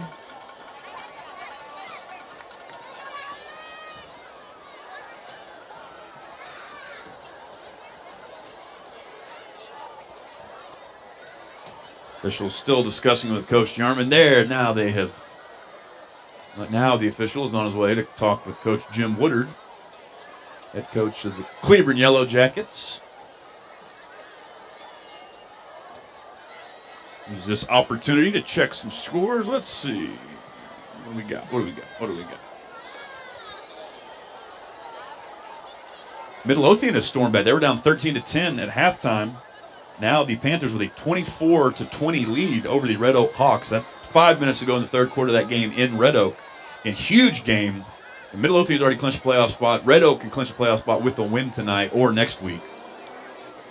Highland Park up 28-7 at halftime over Centennial. If Highland Park and Midlothian play next week, I'm not sure where that game is at. I believe it's in Midlothian. But regardless, that game will be for the 1 seed. Regardless, doesn't matter what happens tonight. The winner of that game will be the 1 seed in the district.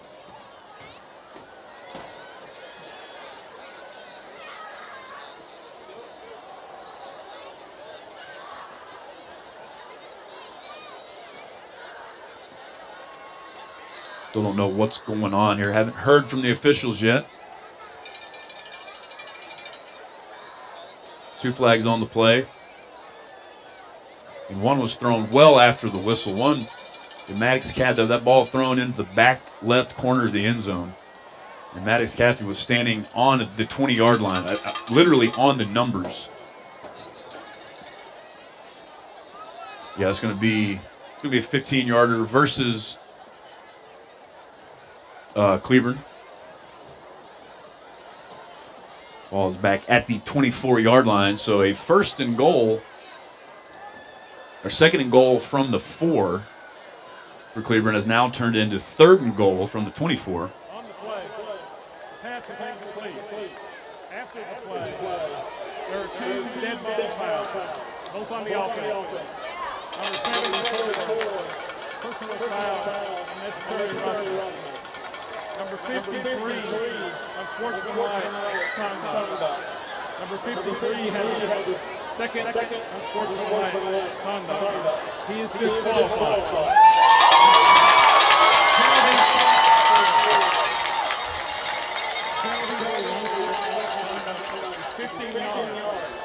15 yards from the previous spot. Second down. All right, a lot going on there.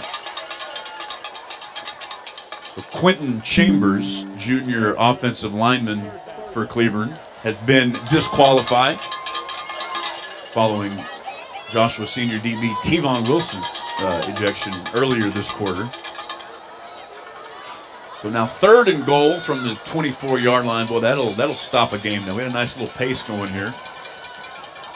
4 or 5 minutes to sort out a couple of penalties will really bog it down for you. So third and goal from the 24. Stewart back to pass. He's rushed. Maddox Cathy takes him down in the back, but that's got to feel good for Mr. Cathy. He was the one that was personally fouled upon on that last play. He comes a blitz from his linebacker spot. His second sack of the night. Lost back to the 27. Now it would be a fourth and goal from the 27. Not a whole lot of fourth and goal from 27 plays in the playbook. We'll see what Cleburne dials up here. I don't think it's going to matter much. The Yellow Jackets are just simply outclassed this evening. 3 receivers to the right, 2 to the left, empty backfield. Stewart looks over the middle. He's going to be sacked again. J.D. Smith. J.D. Smith.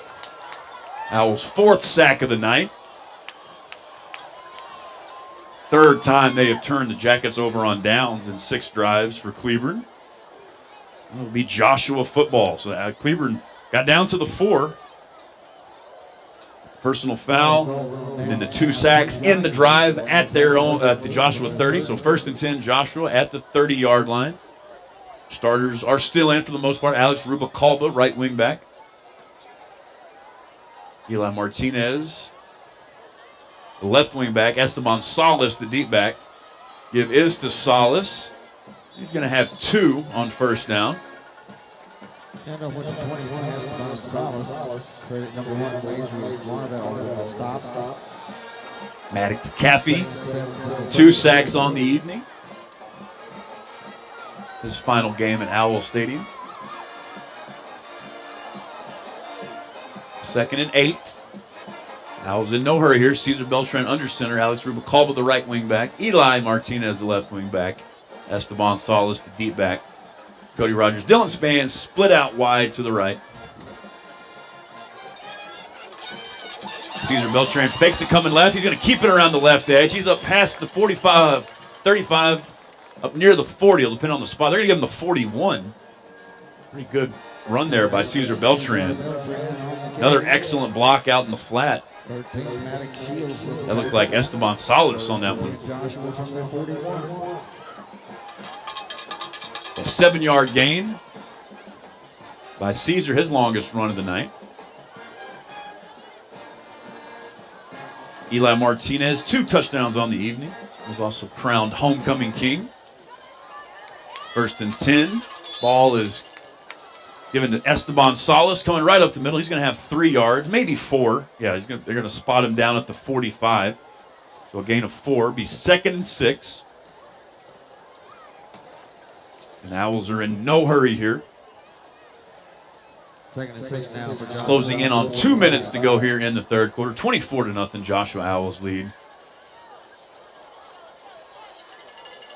2nd and 6. Give is once again to Salas. He's got 3. That's going to set up a 3rd and 3. And over 21, Esteban Salas. 52, Anthony Garza on the stop.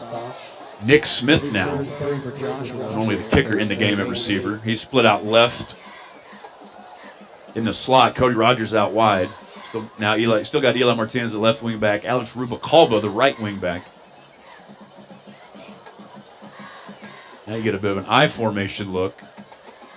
The give is to Martinez. He's going to be past midfield. Stop short of the first down. Dragged down right at the 50-yard line. Several Jackets in on the tackle. Dylan Staten, excuse me.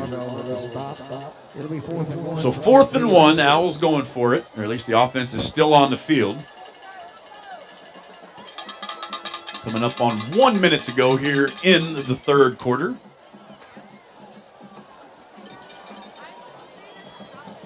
Esteban Salas, the deep back. Give is to Salas. He's going to be dropped in the backfield for no gain. Nice play by Corday Simmons on the stop. Met Esteban right at impact, impacted Esteban right after he took the handoff from Cesar Beltran. Thought for a moment he might be able to break free, but unable to do so. Stop for no gain. Owls turn the ball over. First time tonight on downs. Jackets take over at midfield. 54 seconds remaining in the third quarter, 24-0. Joshua Owls lead. You're listening to Owls on the air.com. 2 receivers in the backfield. One goes in motion. Give us to LaFest, and he's dropped in the backfield. Big Mikey Duran.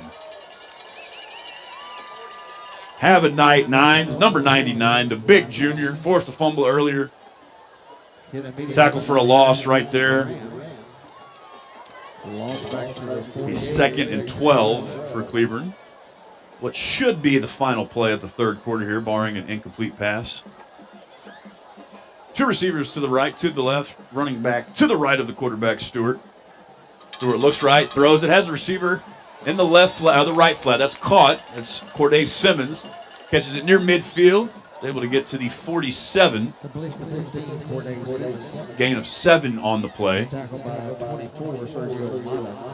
that will almost certainly, clock's still running, well short of the first down. It was 3rd and 12. 3rd down and 7 for Cleburne. Simmons got 5 on that play, excuse me. They still need 7. And that is the end of the third quarter. Joshua 24. The Cleburne Yellow Jackets 0 as we head to the fourth quarter. All Owls so far tonight. Eli Martinez 2 touchdowns. Esteban Salas scored 1 as well. I'd like to thank our sponsors here, owlsontheair.com, Prime Source Roofing, residential, commercial, industrial, fencing. We do it all, folks. Let us know, 817-426-5000. Also, thank you to Archer Gunite for the pool of your dreams. Archer Gunite, 817-271-4758. Also, Crossland Construction. I'd like to thank them. They're helping out, I believe, on one of the new schools here in Joshua. Also like to thank League Real Estate. Again, Cody Lee inducted into the Joshua Athletic Hall of Fame. League Real Estate, Johnson County. That's a Cody Lee production. Buying, selling a house. Let Cody know. He helped us out for sure. Last time me and my wife bought and sold a house. Good man there. Again, congratulations on the Hall of Fame induction, Cody. And then also the Brick House. Better get there early tonight, folks. That place is going to be hopping. So let's meet at Brick House. Brick House, downtown Joshua, open late. There we go. Start of the fourth quarter. Owls 12 minutes away from a district win.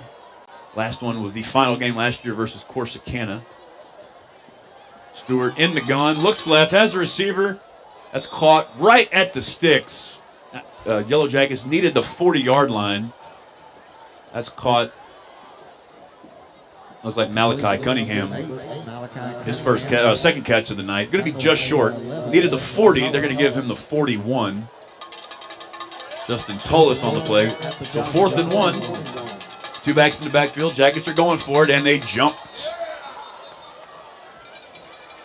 Looked like Joshua was in the neutral zone for a moment, but they got back, and then the left guard for Cleburne jumped. That's going to be on Cleburne.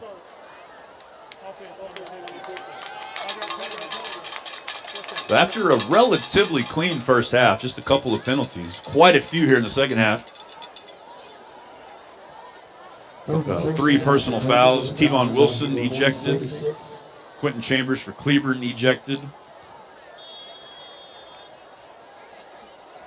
So the penalty backs Cleburne up to the 47-yard line of Joshua. 4th and 6.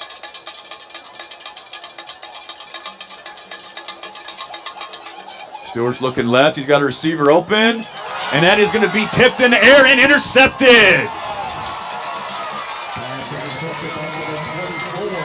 Sergio Mata, the sophomore. Ball was tipped in the air. Malachi Cunningham was open down the left sideline. The throw by Luke Stewart was a little bit behind him.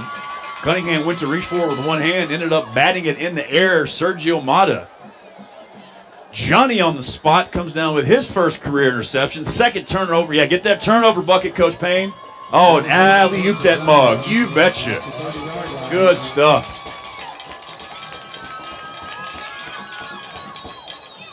The Owls now with an interception and a fumble recovery.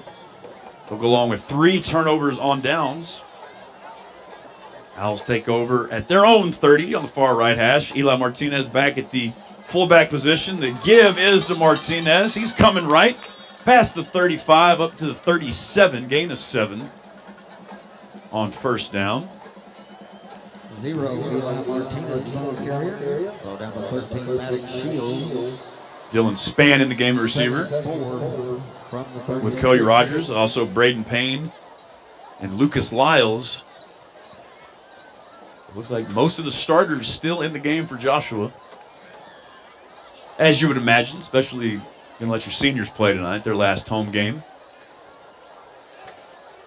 2nd and 3. Give is to Martinez.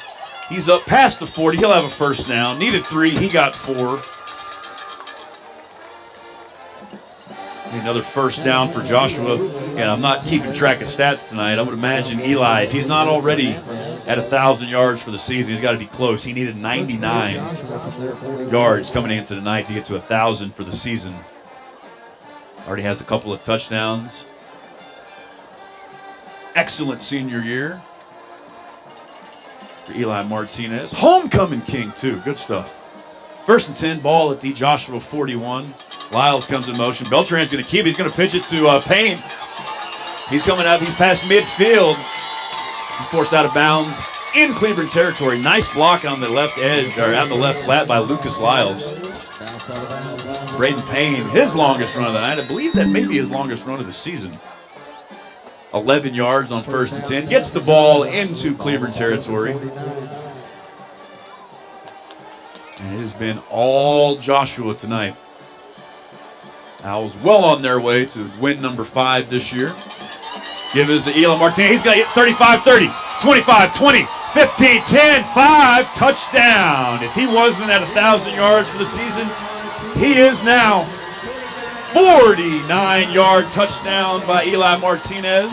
His 3rd of the night.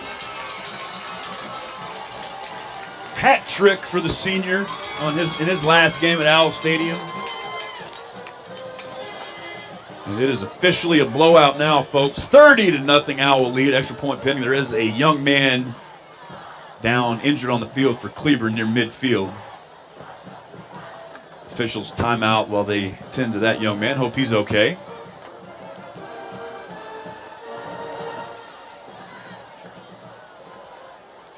First and 10, 49 yards, just nothing fancy there, right up the middle. Eli got to the second level, bounced it outside, was able to run away from everybody in the Cleburne secondary. 49 yards. He's got touchdown runs of 4 yards, 1 yard, and 49 yards. And I don't know what he was at. He was very likely already. He needed 99 yards tonight to get to 1,000 for the season. He was very likely right at it or close to it, but he definitely went over that threshold. So congratulations, Eli Martinez. 3 touchdowns, went over 1,000 yards. Named homecoming king. Have a night, dude. I believe the injured player is number 19, Jadon Rodriguez. Jadon Rodriguez. Big defensive lineman for Cleburne. Walking off under his own power. Seems to be okay. Nick Smith. Perfect thus far tonight. 1 for 1 on field goals. 3 for 3 on extra points. Looking to notch his 7th point of the night. Justin Tolis to hold. Good snap, good hold. Kick is up. It is true. And the Owls lead 31-0. Last time Joshua beat Cleburne in 2017, the Owls scored 21 points. That time, though, Cleburne scored 21. At the moment, 31-0. After tonight's game, so be sure to stick around for that. Yeah, so homecoming. So typically what they'll do is the band and the Sweethearts will do their thing after the game. They'll do their halftime performance. Post-game, they used to do it all at once, right? Like back in the day, homecoming halftime, you would get both teams' bands and dance teams and the homecoming ceremony. So, I mean, it would take like 45 minutes to an hour, and that was just ridiculous. So somewhere along the way that changed, and now that's pretty much standard procedure. Have your band and your drill team, dance team do their performance after the game. Let the other team's band do theirs at halftime, and then do your homecoming ceremony right after that. 31-0, Owls lead. Things going well here. Let's check in, see how they're going over in Dallas County. Owls need Highland Park to beat the Spartans tonight. Again, folks, I don't know for certain that the Owls can still. They may be eliminated already. I just don't know it because I don't know all the tiebreaker procedures and protocols and minutia. But just looking at the standings, the Owls want a chance. They need to win tonight, win next week by at least 15. Hope Centennial loses tonight. And hope Tyler loses next week. That would force a 3-way tie for 3rd place. And then it would go to tiebreakers. Last we checked, it was a 28-7 lead. Still 28-7 Highland Park. 8 minutes to go in the 3rd quarter, the latest update. Midlothian now, they were down at halftime. Now 11-point lead on Red Oak. 38-27 as the 4th quarter is underway. They're in Ellis County. So next week will be a big one. Looks like Highland Park and Midlothian both on their way to being 5-0. They meet next week. District championship, 1 seed for the postseason on the line. 1st and 10. Jackets. Stewart has receiver to the right. He's up past the 35-yard line. First, I missed the kickoff there. Sorry, folks. I was talking about other stuff. The kick was a touchback. So the 1st and 10, Cleburne from the 25. Malachi Cunningham, his 3rd catch of the night, goes for 9 yards down the right sideline. 2 receivers to the right, 1 to the left, 2 backs in the backfield for Cleburne. One of them goes in motion. Stewart gets it out to Cunningham again. He's up near the 40. It'll depend on the spot. Going to have more than enough for the 1st down. Malachi Cunningham, his 4th catch of the night. He's been busy here in the 2nd half. Completion number 8, Malachi Cunningham. The 1st and 10, Cleburne. Ball at the Yellow Jacket 39. Under 9 minutes to go. Owls well on their way to a victory. 5th win of the season. First time that's happened around here in a while. Stewart throws it out. He's got a receiver. That's Major Marvell out in the right flat. That's going to be enough for a 1st down. Major Marvell, gain of 13 there. Justin Tolis forces him out. Cleburne on the move. 1st and 10, ball at Joshua's 47-yard line. Stewart again throws it out to Cunningham. This time, though, he's met by several Owls. Going to have maybe one. Looks like, yeah, going to have a gain of one. Thought for a second they might have got him down for no gain. J.D. Smith, Dre Wilson, Justin Tullis on the tackle. 2nd and 9. Stewart throws it over the middle. That's going to be, almost intercepted. Peyton Noble almost had his 6th interception of the year. Looked like that. I think he just dropped it. That ball hit Peyton right in the hands. That was intended for Malachi Cunningham over the middle. Peyton Noble just not able to come down with that. Hit him right in the hands. Pass breakup for the senior safety. 3rd and 9. Cleburne, 2 receivers to each side. Stewart, quarterback draw. He's up past the 40. Up down near the 35. Going to be marked down right at the 35-yard line. So 3rd and 9. Stewart got 10.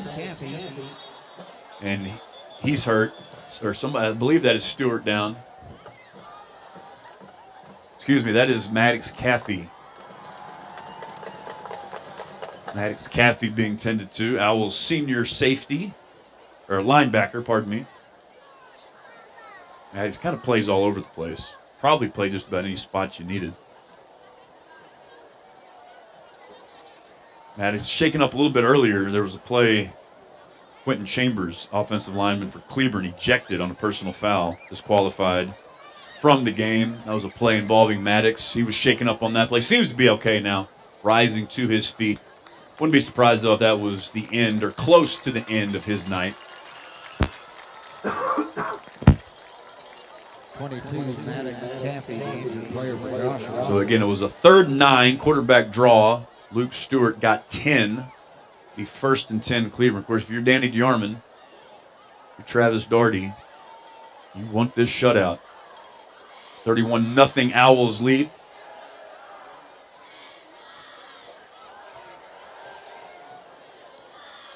Maddox Caffey still slowly making his way off. I would imagine his night is done. Looks like he's holding his shoulder, collarbone area. Hope he's okay.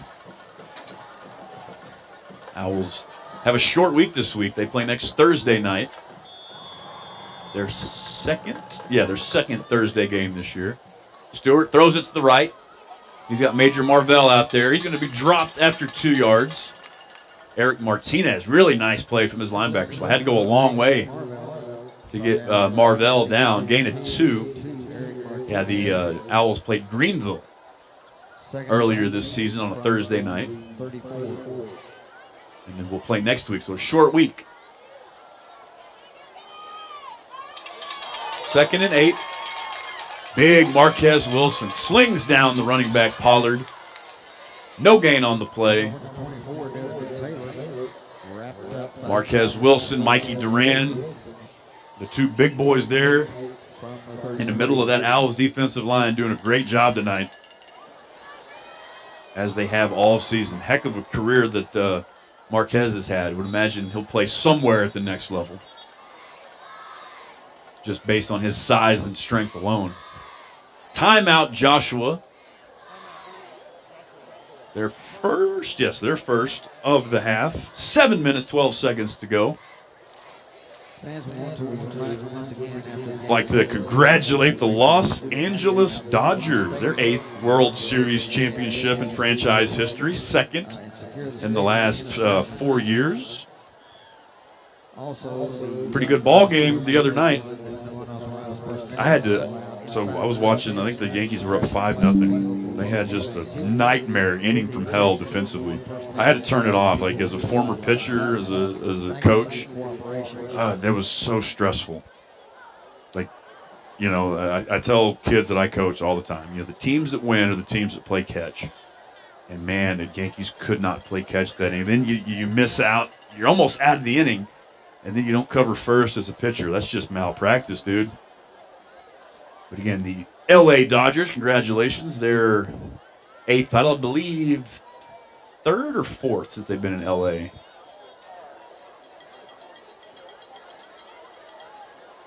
Third and 8, trips to the right. Stewart looks right, throws it deep towards the sideline. He's got a man. And that's going to be a touchdown, Cleburne. Pretty good coverage out there. Let's see who that was. Pretty good coverage by Jacoby Dunn.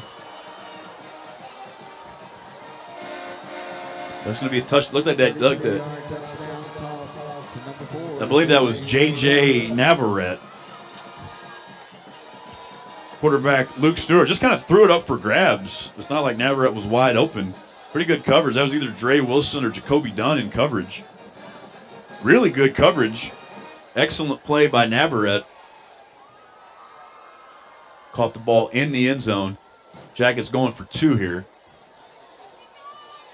Throwback to Stewart. He hands it to Javari Meyer, who throws it back to Stewart. Stewart walks in. So the 2-pointer is good. That cuts the Owl lead to 31-8. 23-point lead for the Owls. Game well in hand, but again, it's high school football. It's teenagers. Anything can happen here. I think it would be best for everybody if the Owls just had about a 4, 5, 6-minute drive that ends in a touchdown or points, period. Salt this thing away. Would expect an onside kick. Jackets tried one earlier. Their only kickoff of the night thus far was to open the second half. It was an onside attempt, little dribbler right at midfield by their kicker. The kicker grabbed it well before the 10-yard threshold. Wouldn't be surprised to see something again. Coach Danny DeArmond talking to Coach Aaron Wortham talking to his guys, special teams guys, expecting something, getting the hands team in there. So 31-8 lead. Number 27, Jacob Aguilar to kick off for Cleburne. Jacob Aguilar to kick. Gavin McManus right in the middle of the field for Joshua. 10 of the 11 Owls are on or within 10 yards of midfield. Justin Tullis, the only man deep for Joshua. So we got a timeout. I think the Owls had 12 men on the field. Yeah, the Owls had 12 men on the field, about to be a 5-yard penalty. So Coach DeArmond gets a timeout. So they'll get sorted who they want.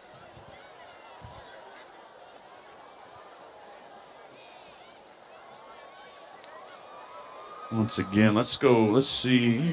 Any updates? Ooh, Red Oak has closed it to within one score, 38-33. 9 minutes to go there in the fourth quarter. Pretty good ball game. And big game for both. Red Oak still has a puncher's chance of, I don't think they can be the 1 seed, but they can still be co-district champs, tri-district champs, potentially, and possibly the 2 seed. Highland Park seems to be well on their way to a win. They lead Centennial 35-7 at Highlander Stadium in University Park. Owls and the Spartans next Thursday night, 7 o'clock, Burleson ISD Stadium. I will be there with the call. Final regular season game of the year, but hopefully not the final game of the year. Again, a lot of things have to break right. But as far as I know, the Owls, Joshua Owls, still at the moment eligible for the postseason. Got to handle business here first. 31-8 lead. And 10 of the 11 Owls are within 8 yards of the 50-yard line. Expecting an onside here. Jacob Aguilar does onside it. That's going to be, looks like Cleburne's got it. It bounced off a couple of Joshua players. That looked like Braden Payne. Braden Payne had a great look at it. In fact, it looked like he was on it, but the ball scooted away. And it looks like a Cleburne. That's going to be Cleburne football. Really good onside kick by Aguilar. That oblong football gets to doing weird things when it hits the turf. It looked like it hit Braden Payne right in the chest. However, the sophomore not able to come up with it. Didn't see who recovered that. That may have been Marvell. Major Marvell J.J. Navarrete and Malachi Cunningham all putting their stamp on the second half here for Cleburne. So this one not over yet, 31-8. First and 10 Cleburne after they recovered the onside kick. Stewart is hit hard, and it's going to be an incomplete pass. Gavin McManus coming off the edge, hit Stewart hard. For a second, it looked like a fumble, although they're going to say Stewart, that was a pass attempt. Luke Stewart hammered by Gavin McManus. Being an incomplete pass. McManus already has a sack tonight. Maddox Caffey has 2 sacks. J.D. Smith has 1 as well. Second and 10. Multi Joshua 44. Give is to Desmond Taylor. He's up near the 40. Not going to have much. Maybe 3. So 3rd and 7. Closing in on 6.5 minutes here. Cleburne doing what they can to make it interesting. We're down 31-0. Now it's 31-8. They recover an onside kick. You can cut this to a 2-score game with a touchdown and an extra point here. Stewart throws it up deep. That ball's in the air forever. That's going to be intercepted by Justin Tullis. He's out of bounds, though. Quarterback Luke Stewart threw that one roughly 700 feet in the air. Intended for J.J. Navarrete. Justin Tullis came down with it, but the side judge ruled he was out of bounds. So incomplete pass. Pass breakup for Mr. Tullis. 4th and 7. Ball to Joshua 41. 2 receivers on to each side. Running back into backfield. Stewart he's hit as he throws, and that's going to be incomplete. Maddox Caffey back in the game, causing chaos again in the backfield. Hit Stewart as he was throwing it. That ball fell incomplete. But there were 4 Owls that were closer to that where that football landed than any Yellow Jacket. As Caffey got there right as Stewart was releasing the ball. Another turnover on downs, the 4th one of the night for the Owl defense. Now let's milk about 4 or 5 minutes. How about 6 minutes, 6 seconds? That's how much time is left. The Owls offense take over. Esteban Salas is the deep back. Give is to Salas. He's up past the 45, near midfield. It's 1st and 10 from the Joshua 41. Salas is going to have 8 there, so it's up a 2nd and 2. Eli Martinez not in the game at the moment. Esteban Salas is the fullback. 2nd and 3 from the 48. Alex Rubalcaba looks like Tyler Malik. Senior. Getting in at wing back. At this point, 23-point lead. Not over yet, but game pretty well in hand. Coach DeArmond empty the bench here, get as many seniors in as he can. 2nd down and 2. Give us a Salas again. He's going to have a first down. Needed 2, got 3. Excellent night for Esteban Salas. He has a touchdown. Don't know the yardage total. I would imagine somewhere around the 70 or 80 yard mark at this point. Eli Martinez well over 100 yards tonight. 3 touchdowns. Heck of a final home game for Mr. Martinez. Under 5 minutes to go here. Ball Cleburne 49. Give is once again to Salas. He's going to have 1. Maybe 2. They'll mark him down at the 47, so a gain of 1.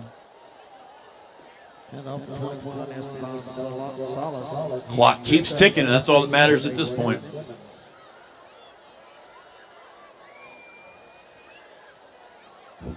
Second down and 9 for Joshua from the Cleburne 47. That's Eli Martinez. Excuse me, that's still Esteban Salas at the fullback position.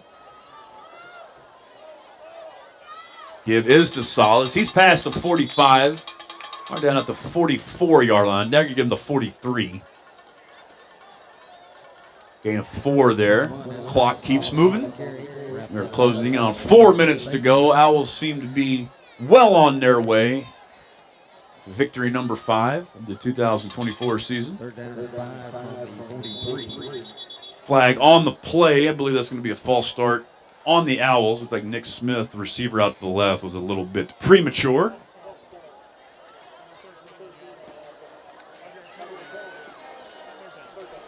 Happens to everybody, bud. Hang in there.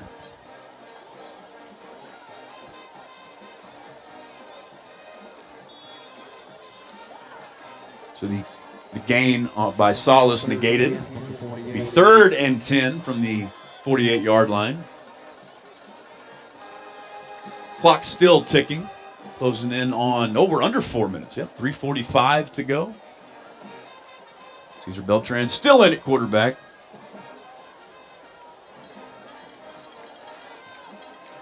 Give is to Salas. Oh, excuse me. Beltran keeps it. Pretty good fake by Cesar Beltran. I thought he gave it to Esteban. He kept it around the right side. Picked up 5, so they got the penalty yardage back. Now it's 4th and 5. Owls offense stays on the field. Oh, no, now it looks like they're going to kick. So 4th and 5 from the Cleburne 44. Nick Smith into punt. 4th and 6 now for Joshua at the Cleburne 44. I believe this is Nick's first punt of the night. 13, Nick Smith in punt formation. Nick rolls right. Pretty good kick.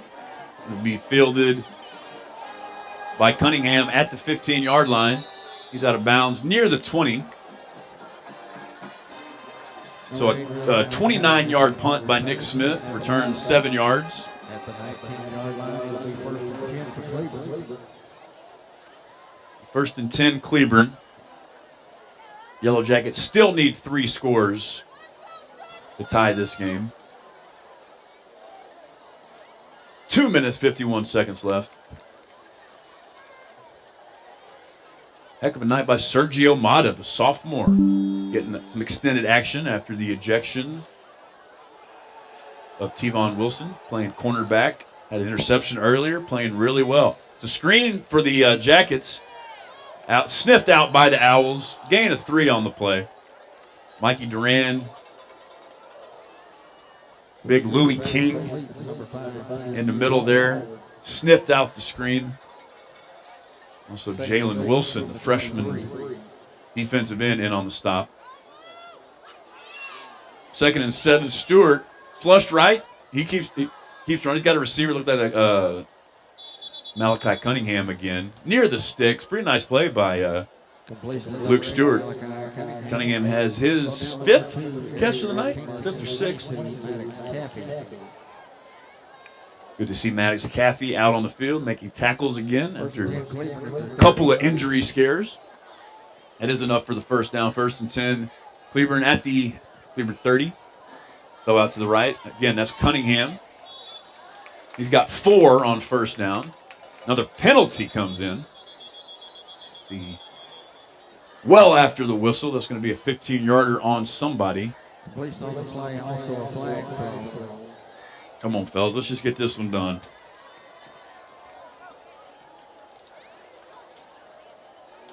The officials conferring. Most of the crowd's still here. Some folks have left. I don't know if it was quite a sellout. It seemed quite full, though, just looking around. That is emptied out somewhat. Looks like that's going to be on Joshua. Jackson Wells.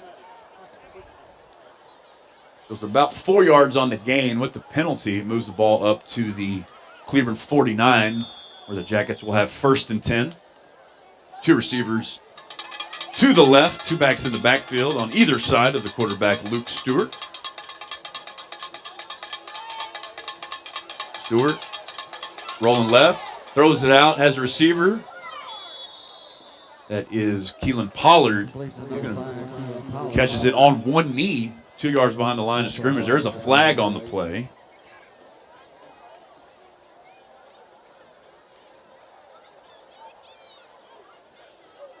Check the laundry here.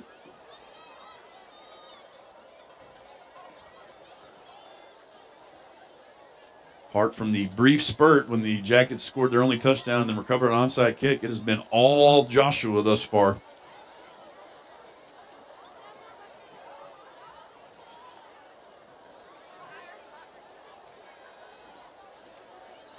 One of the officials coming over to talk to head coach Danny DeArmond. Again, not sure what the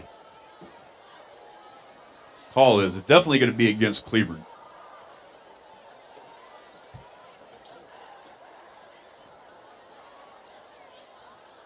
The second half bogged down quite a bit by the penalties. Some of that's on the kids, some of that's on the officials. Here we go.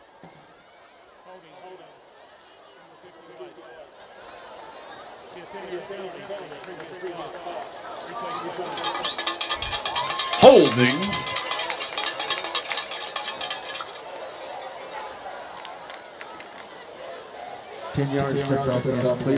Makes it 1st and 20 for Cleburne.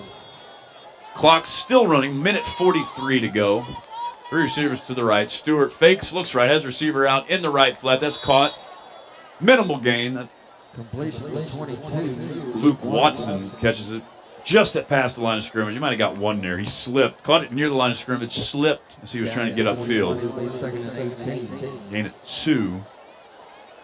Clock still running, 90 seconds to go. Owls now just need to get to triple zeros without any injuries. Stewart finds Cunningham wide open in the middle of the field. He's going to be past midfield, taken down at the Joshua 47. Jacoby Dunn. Maddox Caffey, Jacoby Dunn on the tackle. Going to be a gain of 12 there. Still need 6 yards. Cleburne does for a first down. Stewart flushed right, looks right, throws it right. Nice coverage by Wilson. Dre Wilson in coverage. J.J. Navarrete, the only touchdown for Cleburne tonight. Intended receiver, but Dre Wilson all over him. So 4th down. Let's see if the Owls can force one more stop on 4th down. They've got 4 so far. Let's make it an even 5 here, fellas. Let's go eat. Stewart looking left, throws left. He's got a receiver open. Caught at the 40, inside the 30, down to the 25, near the 20. That's Mario Frias. Completion of number 7, Mario Frias. Gain of 25 on the play. So 3rd and 6. Cleburne gets 25 there on the completion to Frias. 1st and 10. Cleburne at the Joshua 22. Stewart looks right again, throws it deep towards the end zone. Dre Wilson there with the coverage, breaks it up.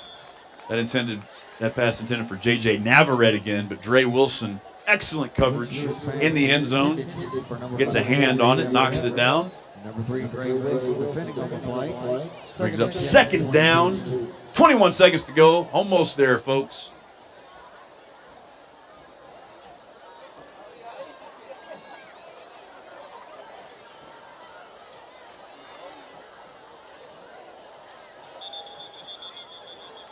Flag on the play. Play clock as at 0. This game refusing to end before 9:30, apparently. It'll be 5 yards stepped off against Cleburne. Oh, we lose some lights. Got a bank of lights. The northeast bank of lights on the visitor side. There's going to still enough light to play. Disregard the flag. Noticeably darker on that end of the field. That's the end of the field where play is occurring right now. Down the 22-yard line of Joshua down at the north end. Cleburne going from my right to left, south to north. Coach, come on. You're 0-9. You're about to be 0-10. Run a play. Run a draw, and let's get out of here, bud.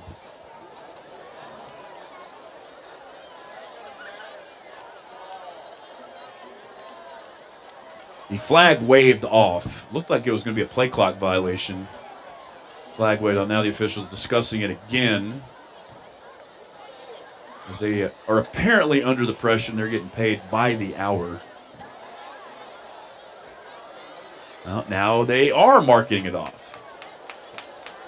Oh, no, they're going to take it down to the other end. Okay. Yeah, the lights, the northeast bank of lights here at Owl Stadium, we just lost them. So it's rather dark on the north end. They're going to take it down to the south end of the field where it'll be first and 10 Cleburne at the Joshua 22. So we were well on our way to having this thing wrapped up by 9:15, 9:20, but the penalties, a couple of injuries, we lost some lights, and now we have a timeout, Cleburne. Coach Woodard, come on, man. If I was having as shitty a season as y'all are having, I'd want to get it over with. Like, come on, dude. This will be Cleburne's final game. They are 0-9, about to be 0-10. They have their bye week next week. Their off season will start early.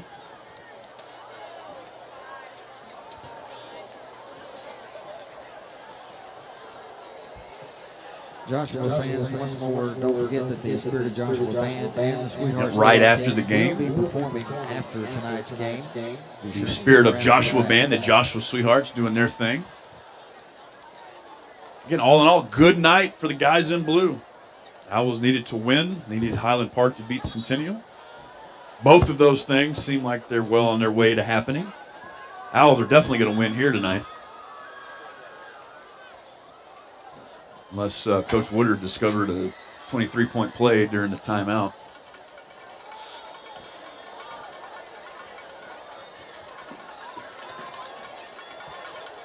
First and 10. We are now down at the south end of the field. Not sure what happened with the lights. That could have been electricity. That could have been could have been anything, folks. It's a lot of reasons why that could happen. First and 10. Stewart looks right. He's got a receiver. That's tipped, almost intercepted twice. Eric Martinez got a hand on it initially, tipped it up in the air. Justin Tullis had a shot at it. Ball falls to the turf harmlessly, incomplete. It's now 2nd and 10.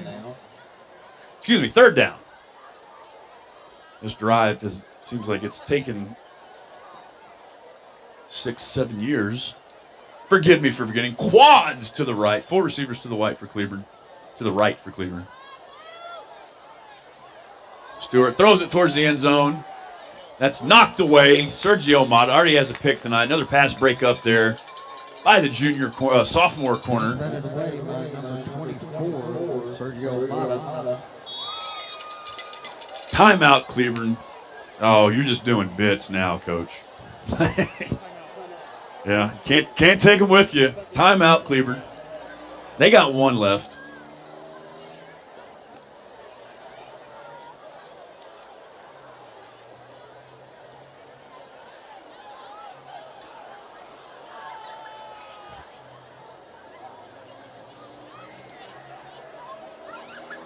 And another check of the score here. Let's see.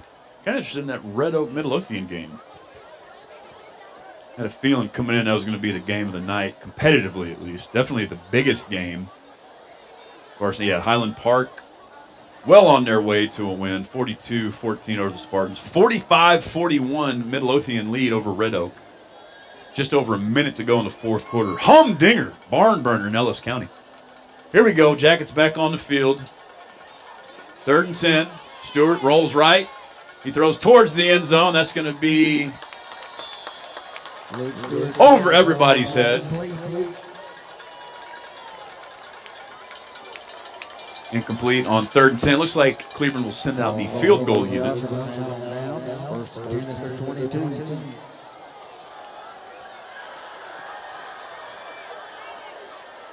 Rather surprised that Coach Woodard didn't take his final time out there. He had to have over 9:30 on the finish time for this game. Had to. It's the only reason you'd have done that.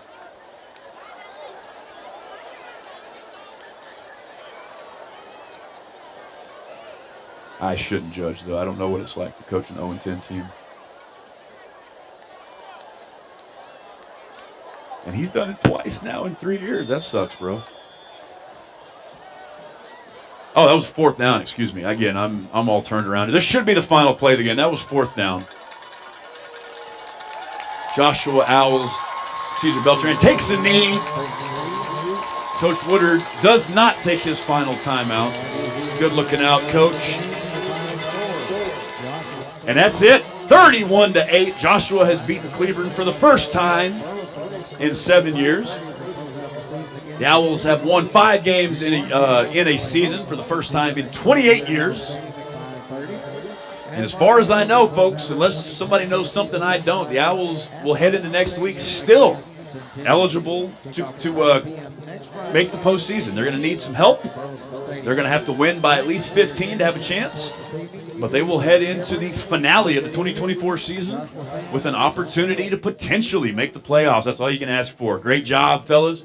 Eli Martinez, player of the game, 3 touchdowns, well over 100 yards, and was homecoming king as well. Congratulations to Eli, the rest of the Joshua Owls, especially the seniors, their final home game. Coach Janet Yarman, congratulations. You're going to be at least 500 this year. Got a chance next week to go to Centennial or go to Burleson, play Centennial, get a big win, finish over 500, and potentially make the postseason. Thank you for listening to owlsontheair.com. Prime Source Roofing, Archer Gunite, making all of this possible. Thank you to those 2 fine companies.